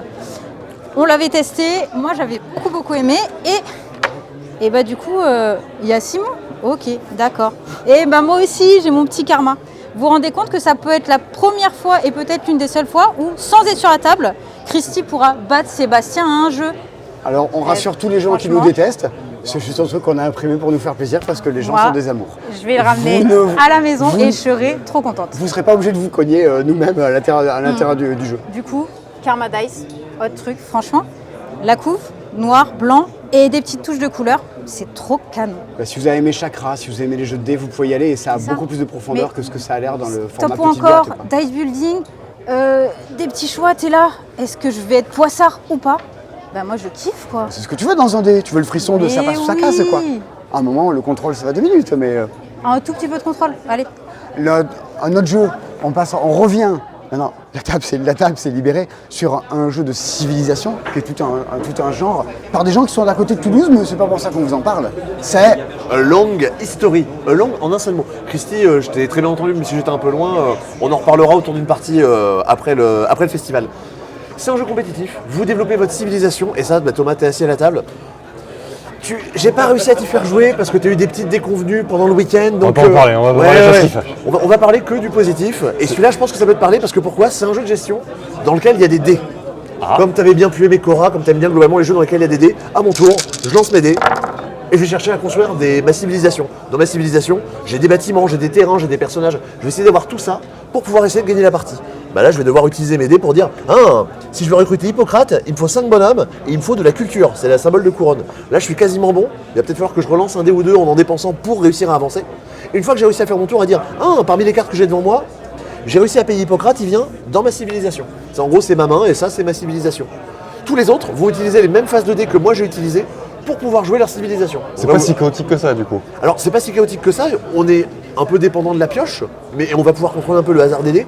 Mais le truc qui, selon moi, va te parler, c'est qu'on va pouvoir un peu s'embêter les uns les autres. Ah ben voilà, moi j'adore emmerder les gens. Ça, c'est ta main. Mais ta main, je peux pas aller construire les cartes qu'il y a dedans. Mais si Ok. je perds un dé, j'ai le droit de dire alors attends, toi, je te refile cette carte-là et moi, je récupère ça. C'est-à-dire Ah ouais, que- d'accord, tu vas pas y c'est-à-dire aller, que- quoi. C'est-à-dire que je l'ai pas construite, mais je peux le faire pour plus tard. Ok, On ok. va avoir des cartes négatives qui vont arriver. Les cartes négatives, pareil, on peut se les refiler les uns les autres. On veut dire, celle-là, si tu l'as pas gérée à la fin de ton tour, ça t'arrive dans la tête et ça va un peu te pourrir. Ok. En plus de ça, un des trucs assez malins, c'est que là, on est vraiment sur un jeu qui s'explique rapidement, qui joue en une quarantaine de minutes. On va pouvoir jouer aussi pendant le tour des autres. Il y a le côté, j'ai lancé les dés, c'est pas grave, c'est le live. Vos parties donc, durent 30-40 minutes, mais vous pouvez en faire de 3 façons différentes. Préhistoire, qui est un peu le mode débutant. Vous êtes vraiment à l'aube de l'humanité et vous découvrez des choses petit à petit. L'Antiquité, il commence à y avoir des personnages importants, des interactions qui vont se créer. Et le Moyen-Âge, c'est le feu. Vous allez choper Le son de la veine. Ouais, vous allez... Non mais, le Moyen-Âge, c'est violent sa mère. Je vais construire une carte, c'est un parchemin, globalement on s'en fout un peu. Quand je l'ai construite, je dis tiens, t'as récupéré telle carte. Justement. Je la récupère, je te file mon parchemin de merde à la place. Ah ouais d'accord. J'ai débloqué Jérusalem, je vais te casser ta capitale. Ce truc-là, moi j'en entends parler au Festival Alchimie du jeu, Ouais. avec des gens qui jouent, qui me disent ça c'est le banger de fin Ouais, d'année, c'est genre, et c'est l'as d'or, et c'est le spiel, expert hein, quand même. Vous- Oui, non, vous aurez- c'est initié expert, il y a quand même une dose de règles, même si le jeu nous prend par la main et l'iconographie, l'édition du jeu fait que C'est ça fluide. reste, ça reste facile à prendre en main. Et ce que j'ai trouvé assez rigolo, je sais pas ce que ça peut donner, forcément on n'a pas eu le temps de s'en préoccuper, mais c'est que ces 3 âges, préhistoire, antiquité, Moyen-Âge, bah, si vous avez 1h30, 2 heures devant vous, bah, vous enchaînez les 3 d'affilée. Et ce que j'avais chez moi à la Comme préhistoire, quand tu fais le Seigneur des Anneaux ouais, tout en week-end. complètement, et ben ça va me donner un bonus pour un boost pour le début de mon antiquité, puis pour le début de mon Moyen-Âge. Et du coup, on est en train de faire un truc explosif. Vous avez 200 cartes, c'est magnifique. Elles sont quasiment toutes Non. uniques il me semble. hein. Non, elles sont toutes uniques. Elles sont vraiment. toutes uniques, ok. C'est superbe. En plus de ça, ça ajoute pas à la qualité du jeu, mais c'est toujours plaisant. Saint Thomas d'Aquin, au hasard. Bien sûr, bien sûr. Donc voilà pourquoi je pense que ça méritait le détour et je pense que vous devriez vous intéresser. Ça va arriver courant novembre normalement. Si tu les découpais 6 par 6 que tu mettais dans des boosters Lorcana, ça vaudrait 240 balles. Là, franchement, ça coûte 35 €. C'est Moi, donné je dis, la pied de dame. Moi je dis bonne opportunité. Moi je vais vous parler d'un truc, mais beaucoup plus. On va redescendre de 3 étages. C'est comment dire 3 minutes de partie. Si vous... Il y avait des débats dans l'équipe, est-ce qu'on en parle, est-ce qu'on n'en parle pas. Vraiment, je trouve qu'il se passe un truc dans ce jeu-là. Mais si vous y jouez et que vous trouvez ça naze, vous viendrez écrire en commentaire Simon est un con, et je ferai avec. Et j'assume. Aimer un truc, l'exposer, ben, c'est prendre des risques. Moi, ce truc-là, ça fait quand même pas mal de temps que j'y joue, qui fait jouer des potes autour de moi. C'est sans prétention. C'est un des styles de jeu, évidemment, que j'adore. C'est du bon jeu de traître dans lequel tu ouvres la boîte Mais tes potes qui sont tous mes potes, moi, ils sont pas joueurs, ils ne pas se connaître des règles. Ça, tu l'ouvres, tu vas jouer. C'est du jeu de barre à jeu auquel tu fais jouer tout le monde. D'ailleurs, ça a les codes des jeux de barre à jeu, avec du texte sur les cartes, un truc très facile à prendre en main. C'est le terrible et tout petit, très trabord. On est dans l'ambiance de Love Letter, de Time Bomb, dans un format 3 minutes. KO, mais je trouve quand même super contrôlable. On est des pirates. Chaque fois qu'on va jouer, on a 3 cartes en main les uns les autres. Et chacun à notre tour, on va mettre des cartes sur le de la table en disant « Et regardez, j'ai mis de la thune dans le coffre, j'ai mis une pièce. Moi aussi j'ai mis une pièce. Tiens, moi j'ai mis une pièce mais qui vaut 0, c'est une pièce de merde. Ben moi j'ai mis de la merde, j'ai mis -2. Et au fur et à mesure là-dedans, on additionne. Il y avait une pièce, il y avait +1, il y avait 0, il y avait -2. Et ça monte et ça descend, mais tout est face cachée. À un moment, si vous pensez qu'il y a 8 pièces dans le butin, on y va, on retourne. Pourquoi il n'y aurait pas 8 pièces? Parce qu'autour de la table, il y a des mutins. Il y a des gens qui vont glisser des cartes nazes à l'intérieur. De temps à autre, vous allez tomber sur des cartes qui vous permettent de regarder ce qu'il y a dans le coffre. Ouais, t'as menti. T'as pas du tout mis ce que t'avais dit là. J'ai un peu mélangé avant de regarder, mais il n'y avait pas ça. Vous allez pouvoir dégager les cartes qui sont au-dessus. Les gens vous disent, j'ai mis des cartes nazes. Vous allez les jeter, mais ça se trouve, elles étaient bien. C'est tout un truc de très triste qui joue en 3 minutes. Évidemment, comme genre de jeu là, on peut s'éliminer. Vous allez vous jouer des planches pourries les uns les autres devant. Et si quelqu'un a le malheur d'en avoir 3, il dégage, il révèle son rôle. Et ciao, adieu. Si c'était le mutin, d'ailleurs, les pirates auront gagné. Ça, c'est s'il n'y a qu'un seul mutin, ça peut jouer à plusieurs. Eh ben, Small Life. Eh ben, Exploding Kitten. Eh ben, Monopoly Deal. On est dans les jeux dans lesquels on claque le carton. Tu peux faire jouer ta mère et ta grand-mère. C'est très immédiat. Ça n'a, on en parle après Septima, on en parle après les jeux main cash. Ça n'a pas cette profondeur-là. Par contre, le plaisir d'un jeu de vas-y, on joue à une connerie, on s'élimine, on se pourrit. Et plus on y joue, ben plus on trouve ça subtil, plus le contrôle, plus ce déclenchement de « et je te pourrais avec des planches, et moi aussi, mais je t'élimine, et hop !» Et le jeu qui implose et qui décolle en 2-2, je trouve que ça le fait. Je trouve que vraiment, Très Trabord est un jeu qui marche et que son propos, son intention sont excellentes. Ça vaut 15 balles, jouez-y. Moi, j'attends vos retours, hein, mais moi et mes potes, mais on est plutôt assez convaincus. Il y a maintenant plein de jeux dont on va parler et on terminera la vidéo par tous ces jeux-là. Je le répète encore une fois, vous pouvez nous les commander. Si vous les avez connus comme ça, ces jeux-là, si vous vous dites vas-y, le passe-temps c'est quand même cool, il se casse le cul, il nous offre des jeux, c'est le moment de venir nous les acheter chez nous, de les commander pour nous soutenir. On ne fait pas de financement participatif, on vend des jeux, on essaie d'en vivre dignement, en vendant des jeux à des prix dignes pour que chacun dans la chaîne puisse en vivre correctement et récupérer des trucs cool qui sortent un peu du lot. On arrive dans les derniers jeux de cette vidéo, chez BlackRock, un des éditeurs majeurs dans le monde du jeu, et dans les jeux les plus retentissants de cette année, dans un des gros salons américains qui s'appelle la Gen Con, les gens faisaient la queue, mais sur des centaines de mètres pour en parler. C'est un jeu, c'est un éditeur qui s'appelle le Scorpion Masqué, qui a remporté l'As d'or des jeux enfants avec Flashback cette année. D'ailleurs, l'auteur de Flashback est juste là. Et vu qu'il est corrompu, vu que t'es corrompu à mort, c'est un jeu Scorpion Masqué, tu les aimes tous. Ils m'ont payé. Évidemment. Et oui. Sinon, ils m'ont dit, on vend plus ton jeu. Corrompu. Et le jeu dont tu veux parler, c'est SkyTeam. C'est SkyTeam. Oui, et je pense que sûr. les gens, il n'aurait pas été là, les gens auraient été déçus. Et on n'est pas tous d'accord dans l'équipe, on n'a pas tous le même avis sur SkyTeam. Par contre, moi, ce que j'aime, c'est que quand tu parles de SkyTeam, Baptiste, je sais pas si c'est parce que tu as un truc de mieux, il y a un truc au niveau de l'air ou de la poussière, mais je trouve que tu as les yeux qui brillent et j'aime aussi ça dans Alors SkyTeam. SkyTeam, en fait, moi quand ils m'ont présenté le projet et tout, je me dis ok, pourquoi pas, ça a l'air cool. Quand il me dit la GameCon c'est n'importe quoi, il y a 200 mètres de queue, je dis ok, il se passe quelque chose. Je vais y jouer, effectivement dans l'équipe, tout le monde n'est pas forcément ultra unanime. Je veux y jouer, je prends le temps d'y jouer ce matin. Et la vache, quelle claque, oui, c'est très bien, oui, j'ai adoré, j'adore ce genre de jeu. C'est un peu un flight simulator à 2 joueurs coopératif. Ouais, moi je le compare plus à des jeux comme The Mind. Enfin en fait, ce jeu de tu ne peux pas parler, mais tu dois communiquer quelque chose à ton coéquipier, parce que donc c'est un jeu à 2 coopératif, pour arriver à finir le scénario.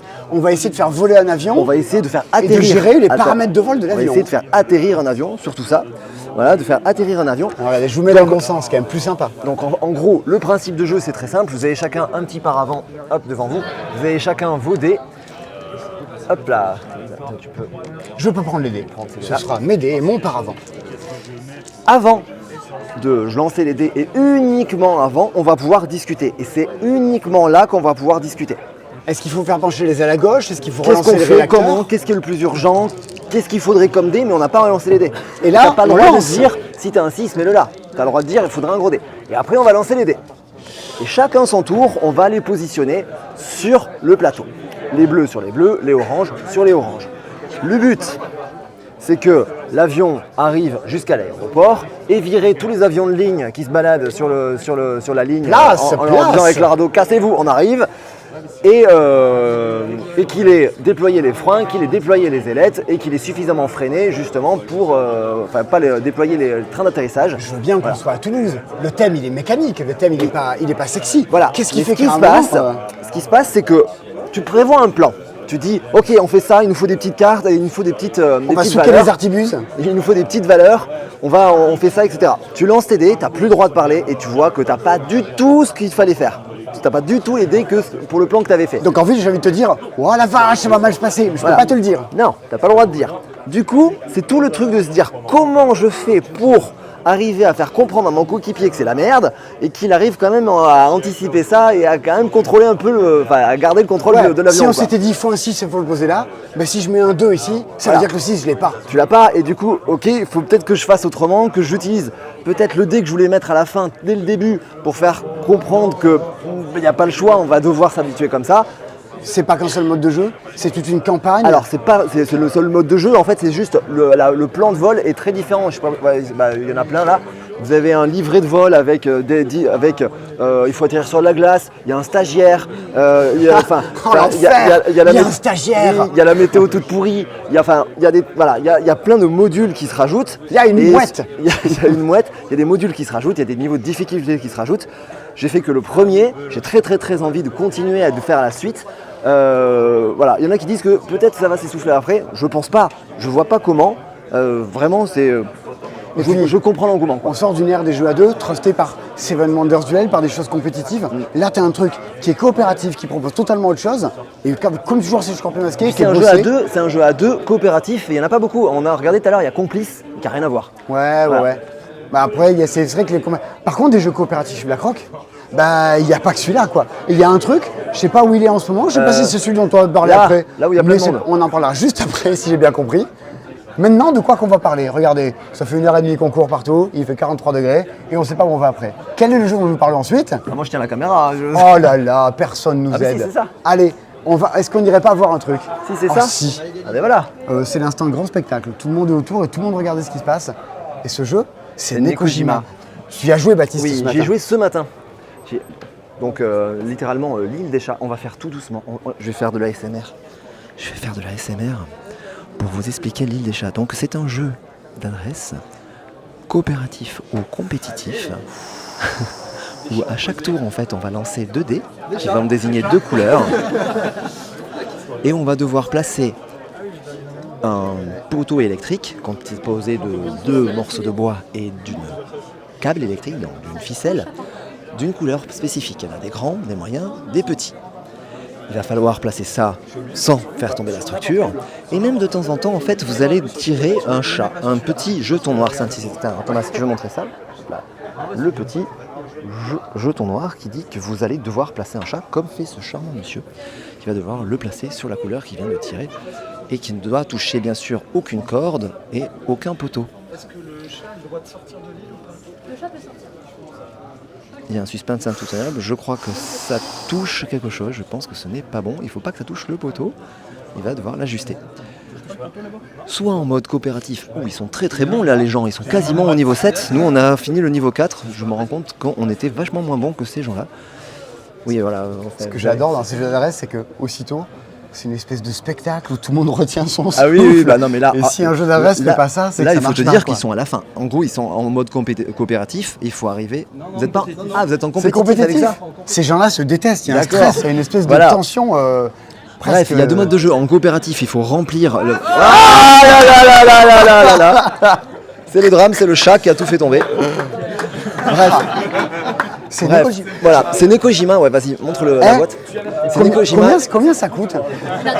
Voilà, c'est 38 €. C'est 38 €, c'est un jeu en bois, dans la lignée que ce pouvait être Riff Raff de Bozak, ce genre de jeu assez zen, assez plaisant.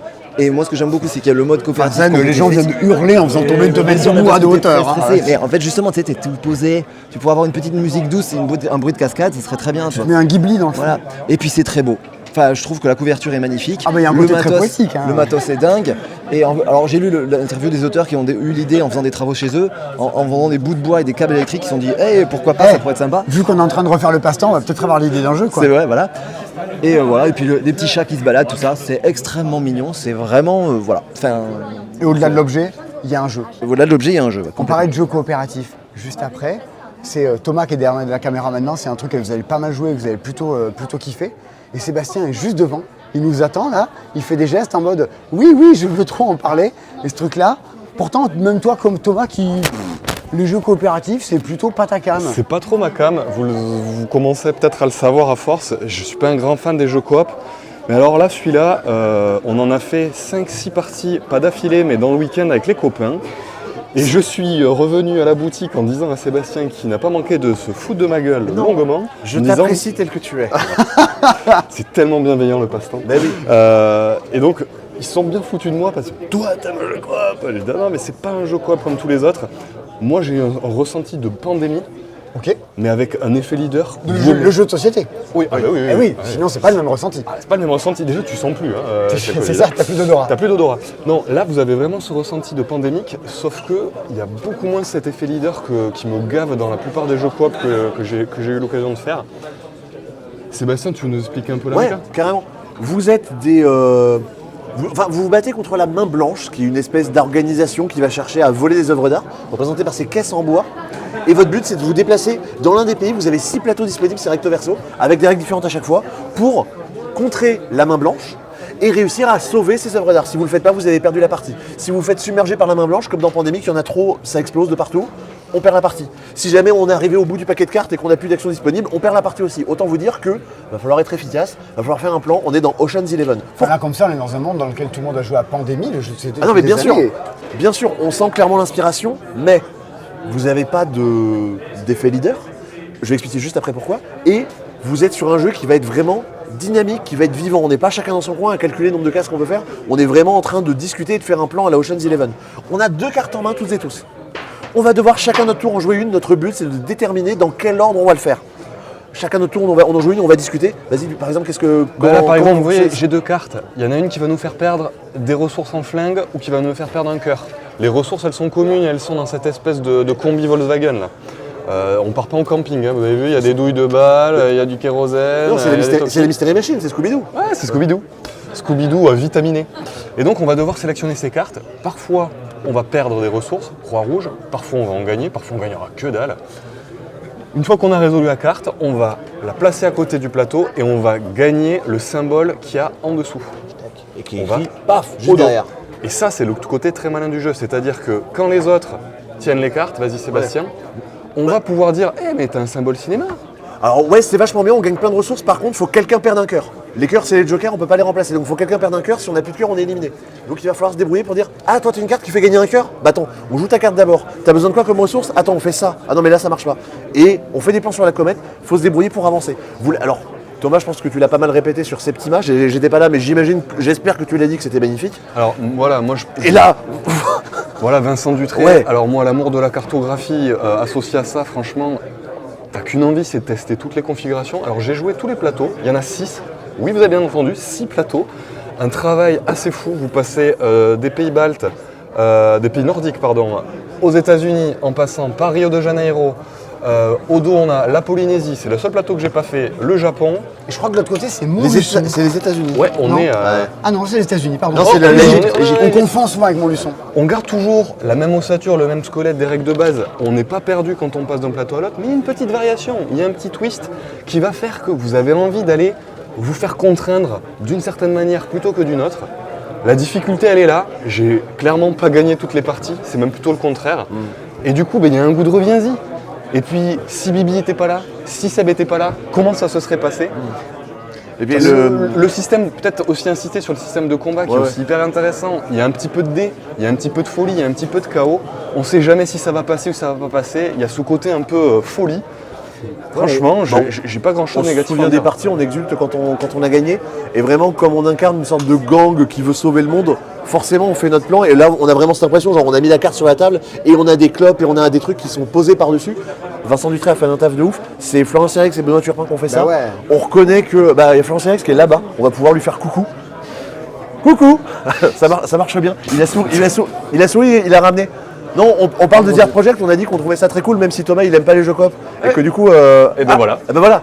Tu lui as fait aimer les jeux coop. C'est vrai. Franchement, j'étais en train de dire que c'était un des rares coops qui m'avait enjaillé, quoi. Et non, c'est vraiment, on se rappelle des parties et on est content. Ça dure pas si longtemps que ça non plus, on Non, pourrait croire. non. Même, il y a beau y avoir Et beaucoup de discussions, ça reste très très contraint. Un peu comme cette vidéo, pas du tout, mais on est en train de faire 8 heures de vidéo. Ça va dépendre des joueurs, hein, parce que j'ai vu des parties qui. T'as vu des parties plus longues? Bah peut-être vous les vivrez. Si vous faites des parties plus longues, vous pouvez nous le dire. Mais effectivement, il y a un boulot d'auteur, il y a un boulot d'illustrateur, il y a un boulot d'édition. Ce qui fait qu'à un moment que même si tu vas bouffer dans un resto, t'aimes pas les tomates, bah si le mec les a bien cuisinées, peut-être qu'à un moment tu vas te dire, bah en fait celle-là j'arrive à les bouffer quoi. Et En sauce avec des spaghettis.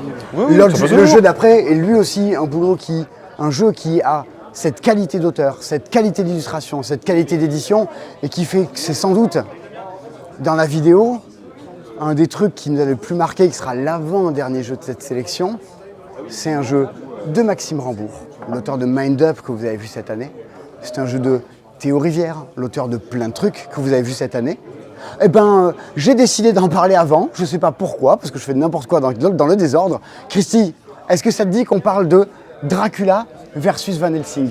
Oui, mais c'est toi qui fais le vampire. C'est moi qui fais le vampire. C'est un jeu à deux. Donc on se retrouve, comme dans Skyteam, à dire on fait une petite partie d'un truc. C'est un petit jeu de cartes. Oui.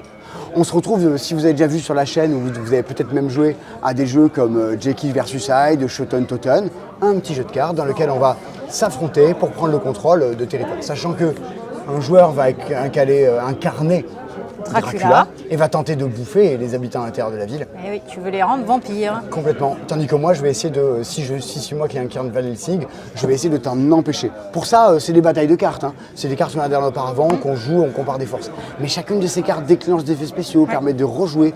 Et on n'a jamais aucune certitude sur ce qui va se passer le coup d'après. C'est ça. Bah, en fait, tu vas piocher une carte et tu vas devoir choisir. Soit tu la défausses, soit tu défausses une de ta main. Tu fais des échanges, tout ça, tout ça. Et sauf qu'à un moment donné, tu vas dire ok, c'est bon, moi, je veux m'arrêter. Et je pense que j'ai ce qu'il faut pour te taper. Et là, on révèle cette carte est envoyée dans ce quartier. Celle-là est envoyée dans le quartier du milieu. Ma carte du milieu par ici. Et là, on va révéler, on va voir ce qui se passe. Ça, c'est un peu la couleur de l'atout. Quelle est la couleur en carte d'égalité qui va être la plus forte? Et il y a plein de petits effets spéciaux qui seront déclenchés au fur et à mesure de la partie qu'on échange nos cartes. C'est ça. Entre guillemets, l'atout gagne toujours. Et après, si jamais il y a quelque chose par rapport à une égalité, là, tu vas voir, mais c'est plus anecdotique. Comme quand on joue à Sea Salt and Pepper, comme quand vous jouez limite au Rami. On voit les gens qui changent des cartes de leur jeu. On se dit, tiens, il vient de changer une carte et la mettre au milieu. C'est qu'elle doit être bien, sa carte du milieu. Oh, il faudrait peut-être que j'arrive à lui voler. Il faudrait peut-être qu'en milieu, moi aussi, je mette une carte qui soit plus forte. Il y a toujours un doute, un suspense, une surprise. Il y a le petit doute, il y a le côté, la couleur d'atout, mais surtout, tu peux pas arrêter la manche avant d'avoir 6 cartes de passé. Et ça... C'est là, tu vois, qu'il y a Théo Rivière derrière, qui a cette espèce de truc comme dans Salt and Pepper de quand est-ce que le jeu va s'arrêter. On joue, mais jusqu'à quand est-ce que le coup près va tomber? Et on s'affronte, c'est plusieurs manches. Ça, Ah, il a réussi là, et c'est devenu un vampire. C'est excellent. C'est super visuel. L'édition est canon. On vous en parlait tout à l'heure quand on vous parlait de la Familia. C'est les illustrations de Weberson Santiago. Honnêtement, c'est pas un style graphique qui me parle. Mais quand même, il y a quelqu'un qui sait faire une couve. Il y a quelque chose. Des fois, on achète aussi des jeux parce que ce sont des objets, parce que ce sont des cadeaux, parce qu'ils émettent une intention. T'offres ça à quelqu'un, bam! Et puis, enfin, l'intention, elle est là, quoi. T'as entre guillemets 3-4 symboles, c'est bon, tout est là. Mais oui. il y a tellement de choses à voir, tellement de choses à penser. Tu es dans un petit jeu de cartes facile à prendre, facile à jouer, avec une énorme profondeur de jeu derrière. Et le dernier jeu dont on va vous parler maintenant dans cette vidéo, qui est un jeu qui vient de Corée, que moi j'ai découvert aux États-Unis, vraiment un truc pêché de nulle part, fini par me connaître. Je vais pêcher les jeux toute l'année, puis à des moments, à force de manger des trucs, on se dit tiens, ça c'est croustillant un peu sous la langue. Et bien ce jeu, c'est un jeu édité par Mandu, des Coréens du Sud. C'est The Veil, des jeunes du Sud. C'est de Coréens. Et des Coréens. The Veil of Eternity. Alors, c'est un jeu de Eric Hong. On est dans un jeu que vous avez peut-être déjà vu passer au fur et à mesure des années, des jeux comme Seasons, des jeux comme Res Arcana, qui sont des jeux qui ont marqué un peu ces dernières années dans le monde du jeu. du jeu de cartes, dans lequel vous allez jouer à 2, à 3, à 4. Vous allez tenter de récupérer des petits esprits, les poser devant vous, accumuler des points de victoire et des pouvoirs. Jusque-là, rien de révolutionnaire. Le diable se cache toujours un peu dans les détails. À chaque tour, des cartes vont apparaître au centre de la table et vous allez tenter de les récupérer pour les venir les mettre chez vous et profiter de leurs points, de leurs pouvoirs. Il y a un petit système malin à la Catane déjà, où vous vous dites même pas, tu laisses la carte ici, on ne fait pas ça, on ne prend pas les cartes. On se pose dessus, on se dit oh, lui, il m'intéresse. Mais tout le monde ensuite va poser. Thomas, t'es le dernier. Tu reprends de nouveau une carte. Puis Sébastien, tu en reprends une. Puis Christy, tu en reprends une. Et moi, j'ai choisi en premier. Ben, je prendrai également un truc en dernier. Qu'est-ce que je vais pouvoir en faire de cette carte? Ben, je peux dire déjà, oh là là, qu'est-ce qui m'intéresse pas, allez, poubelle. Aussitôt, je récupère les pierres qui sont indiquées ici, de la thune. Ou alors, je dis, hé, elle m'intéresse, combien elle coûte? Ben, écoute ce qui est indiqué dessus, hein. Je vais venir la récupérer chez moi pour la poser et la voir là. Elles ont des effets immédiats qui se déclenchent, elles donnent des pouvoirs permanents. L'argent que je récupère, et c'est là où c'est absolument pervers, enfin pervers, Ce jeu ne rend pas la monnaie. on a vu plus pervers dans la société de nos jours. Vous n'avez que 4 emplacements pour être vos pièces. Et c'est pas, tu peux avoir que 4 pièces, c'est pire que, tu peux avoir que 4 sous. Tu peux avoir 6 et 6. Mais si jamais regarde, t'as 4 pièces de 1 et que tu prends une nouvelle pièce, ben ça rentre pas. Il va falloir que tu jettes des trucs. D'accord. Et tu vois, lui, ça se rapporte plein de trucs d'un coup, mais généralement ça rentre pas, t'arrives pas à rentrer. T'es sans arrêt en train de dire, mais est-ce que je la prends? Est-ce que je la jette? Les cartes, elles marchent par couleur. Hein. T'as toutes les vertes, c'est la teuf. T'as toutes les rouges, c'est la teuf. Et elles ont toutes, un peu comme dans l'Orcana, comme dans Magic, des façons plus de j'agresse les gens, je pioche les cartes, je transforme. Moi désormais, les 1 ils deviennent des 3, les 3 deviennent des 6. Poum poum poum, et la thune j'en fais ce que je veux. Et il va falloir un peu les combiner entre eux. Et j'ai peut-être pas envie que tu les combines. Il va peut-être que je me pose avant pour te les récupérer. Et ben, ces 2 4 joueurs, très clairement, jouez-y à 2 à 3. Et puis tu as ce côté de, tu finis une partie, tu fais ah vas-y, quand tu m'as récupéré ça, j'aurais voulu faire ça. Tu veux faire une revanche. Et tu veux faire une revanche. Et les Princes de Catane, les Seven Wonders Duel, les Seasons, c'est tous ces jeux de cartes dans lesquels tu vas venir un peu te taquiner. Et dans un jeu, tu as envie d'y rejouer si tu as des regrets, si tu penses que le jeu a d'autres choses à tenter, si tu penses que tu vas vivre une chose différente dans une autre partie. Et bien ça, Veil of Eternity le fait très bien. Et même si vous achetez un jeu, vous achetez un truc pour que ça fonctionne, pour que ça soit satisfaisant, bah, c'est aussi une édition. Et C'est canon. ouais. Mon discours, c'est toujours de dire, si vous voulez un truc joli, vous achetez un poster, quoi. Achetez pas forcément un jeu. Vous achetez un jeu parce que vous voulez que ce soit un super jeu. Si en plus il est joli. Mais la vie est belle. Et on le disait tout à l'heure avec Forêt Mixte, qui pour nous sont les gros bangers, les trucs de tu veux un jeu à 30 balles qui va plaire à tout le monde et qui va satisfaire des gens qui s'intéressent au jeu. C'est pour nous, avec Veil of Eternity, les 2 highlights de la fin d'année, de ça quand même, il y a un truc. Il y a un truc Il y a un évident. truc sous le capot, c'est. Moi, je suis rentré des États-Unis, j'ai récupéré la boîte là. La semaine d'après, hop là, mardi soir, on sort une table, allez-y, je vous fais jouer à ça, quoi. Bah oui, C'est ça. et évidemment, ça marche direct. Hein. Toi, Et c'est l'une des rares fois où j'ai fait un tellement bon combo que, en fait, j'ai gagné. Est-ce qu'il y a une journée Incroyable. T'as vu? Non, mais C'est fou. Mais- Depuis 2 mois, il n'y a pas une journée où tu nous l'as pas dit, où tu nous as C'est pas ça. parlé du jeu en disant quand est-ce que ça sort, quand est-ce qu'on y rejoue. Je veux y rejouer. Putain, t'as des trucs de Hearthstone, hein. Plus d'avoir premier jeu, premier tour, t'en as qu'à une carte, troisième tour, t'en as 3 cartes. Ça s'inspire des trucs, ça reprend des bonnes idées, ça garde ce qui marche bien, quoi. Et en fait, entre guillemets, il y a un combo que tu as réussi à faire. Pouf, ça marche. Sauf que la fois d'après, on va pas te laisser choper les mêmes cartes et il va falloir que tu t'en sers autrement. Ça, c'est vraiment très cool, quoi. C'est aussi ça le plaisir de jouer à des jeux et d'aller dans des festivals de jeux. C'est qu'à la fin, tu débriefes. Alors, Ouais. t'as vu quoi de bien? Et nous, on passe nos journées dans les allées à dire t'as vu quoi de bien? De ce festival, on a vu 25, 26 jeux qu'on a tenté de vous montrer, on a tenté de vous expliquer. Qu'est-ce qui faisait que c'est cela qui nous semblait sortir du lot? Et il y a plein de choses qu'on a vues, mais regardez ces pièces, c'est rempli de jeux, c'est rempli de propositions, de gens qui ont fait le taf pendant des mois, de se dire on a développé ça. Et derrière tous ces jeux, il y a une somme de boulot et d'attente phénoménale. C'est ceux qui nous ont parlé. Peut-être qu'à d'autres jeux parleront. Et peut-être que ces jeux vous parleront aussi. Pour ça, vous allez peut-être pouvoir vous aussi les découvrir en festival, ou nous les commander, les offrir à des gens, les tester, les vivre un peu ces trucs-là, et jouer au Trône de Fer Betwixt qui est gratuit. Si vous nous commandez au moins 2 jeux de la sélection, tout ça, les codes promo sont là. On a fini ce festival de Vichy. Attends, c'est 3 jours de nos vies. Ouais. On peut même pas parler de nuit, on fait des siestes en fait. C'est des micro-siestes. hein. On a dormi 10 heures en 3 On jours. refait le monde et on débat pendant des heures. Mais ce jeu-là, mais t'es fou, mais jamais, mais trucs. Mais traître à bord, Simon, mais qu'est-ce que c'est? Mais Skyteam, Baptiste, mais ton truc. Il y a des jeux sur lesquels il n'y a pas eu de débat. Non. On s'est pas dit à un instant qu'on allait les mettre. Il y a- On a vraiment choisi ce qui sortait du lot. Le but, c'est pas de parler de tout. hein. Ouais, c'est le plaisir aussi de la chicane. hein. Bien sûr. Voilà. Clairement. On est 4 personnes, 4 vécus, 4. On est... Style. Ouais, carrément. Et c'est ça. sizes. 4 sizes. Ta-na-na. 5. Avec Baptiste qui est derrière la caméra et qui filme tout ça. Ces jeux-là, prenez-les en main, jouez-y, commandez-les-nous, ça nous fera plaisir, autant qu'on espère que ça vous fera plaisir.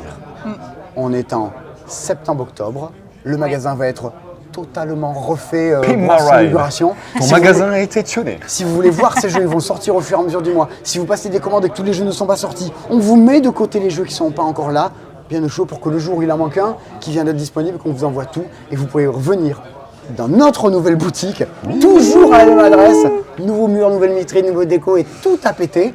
Nouvelle collègue, il y a d'autres gens qui vont encore débarquer là-dedans pour pouvoir découvrir ça et vous dire, vas-y, le monde de jeux de société, c'est quand même un truc qui a rarement été aussi vivant que ce que c'est aujourd'hui. Alléluia. D'ici la fin de l'année, il y a encore plein de jeux qui vont sortir, plein de choses auxquelles nous on va pouvoir jouer. On repart avec les bras chargés. Je pense que le Père Noël, on le défonce en termes de quantité de jeux qu'on est en train de transporter pour pouvoir jouer à tout ça. Et c'est aussi pas pour nous qu'on le fait.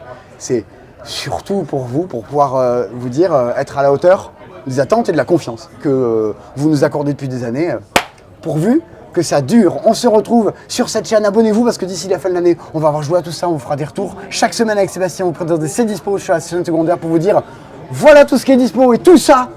On se l'est bouffé pendant tout un week-end. Vous allez vous bouffer pendant des semaines, pendant 6 dispos dans lesquels on fait des pirouettes, des ronds. Et les solos. Et les solos. Solovich. On n'est pas rancunier, mais tout ce qu'on a vu, ouais, on va. Vous le verrez aussi. Vous le verrez aussi. Vous méritez le meilleur comme le pire. À bientôt pour des aventures d'articulation et d'orthophonie. À bientôt sur la chaîne. Salut. Salut. Bye.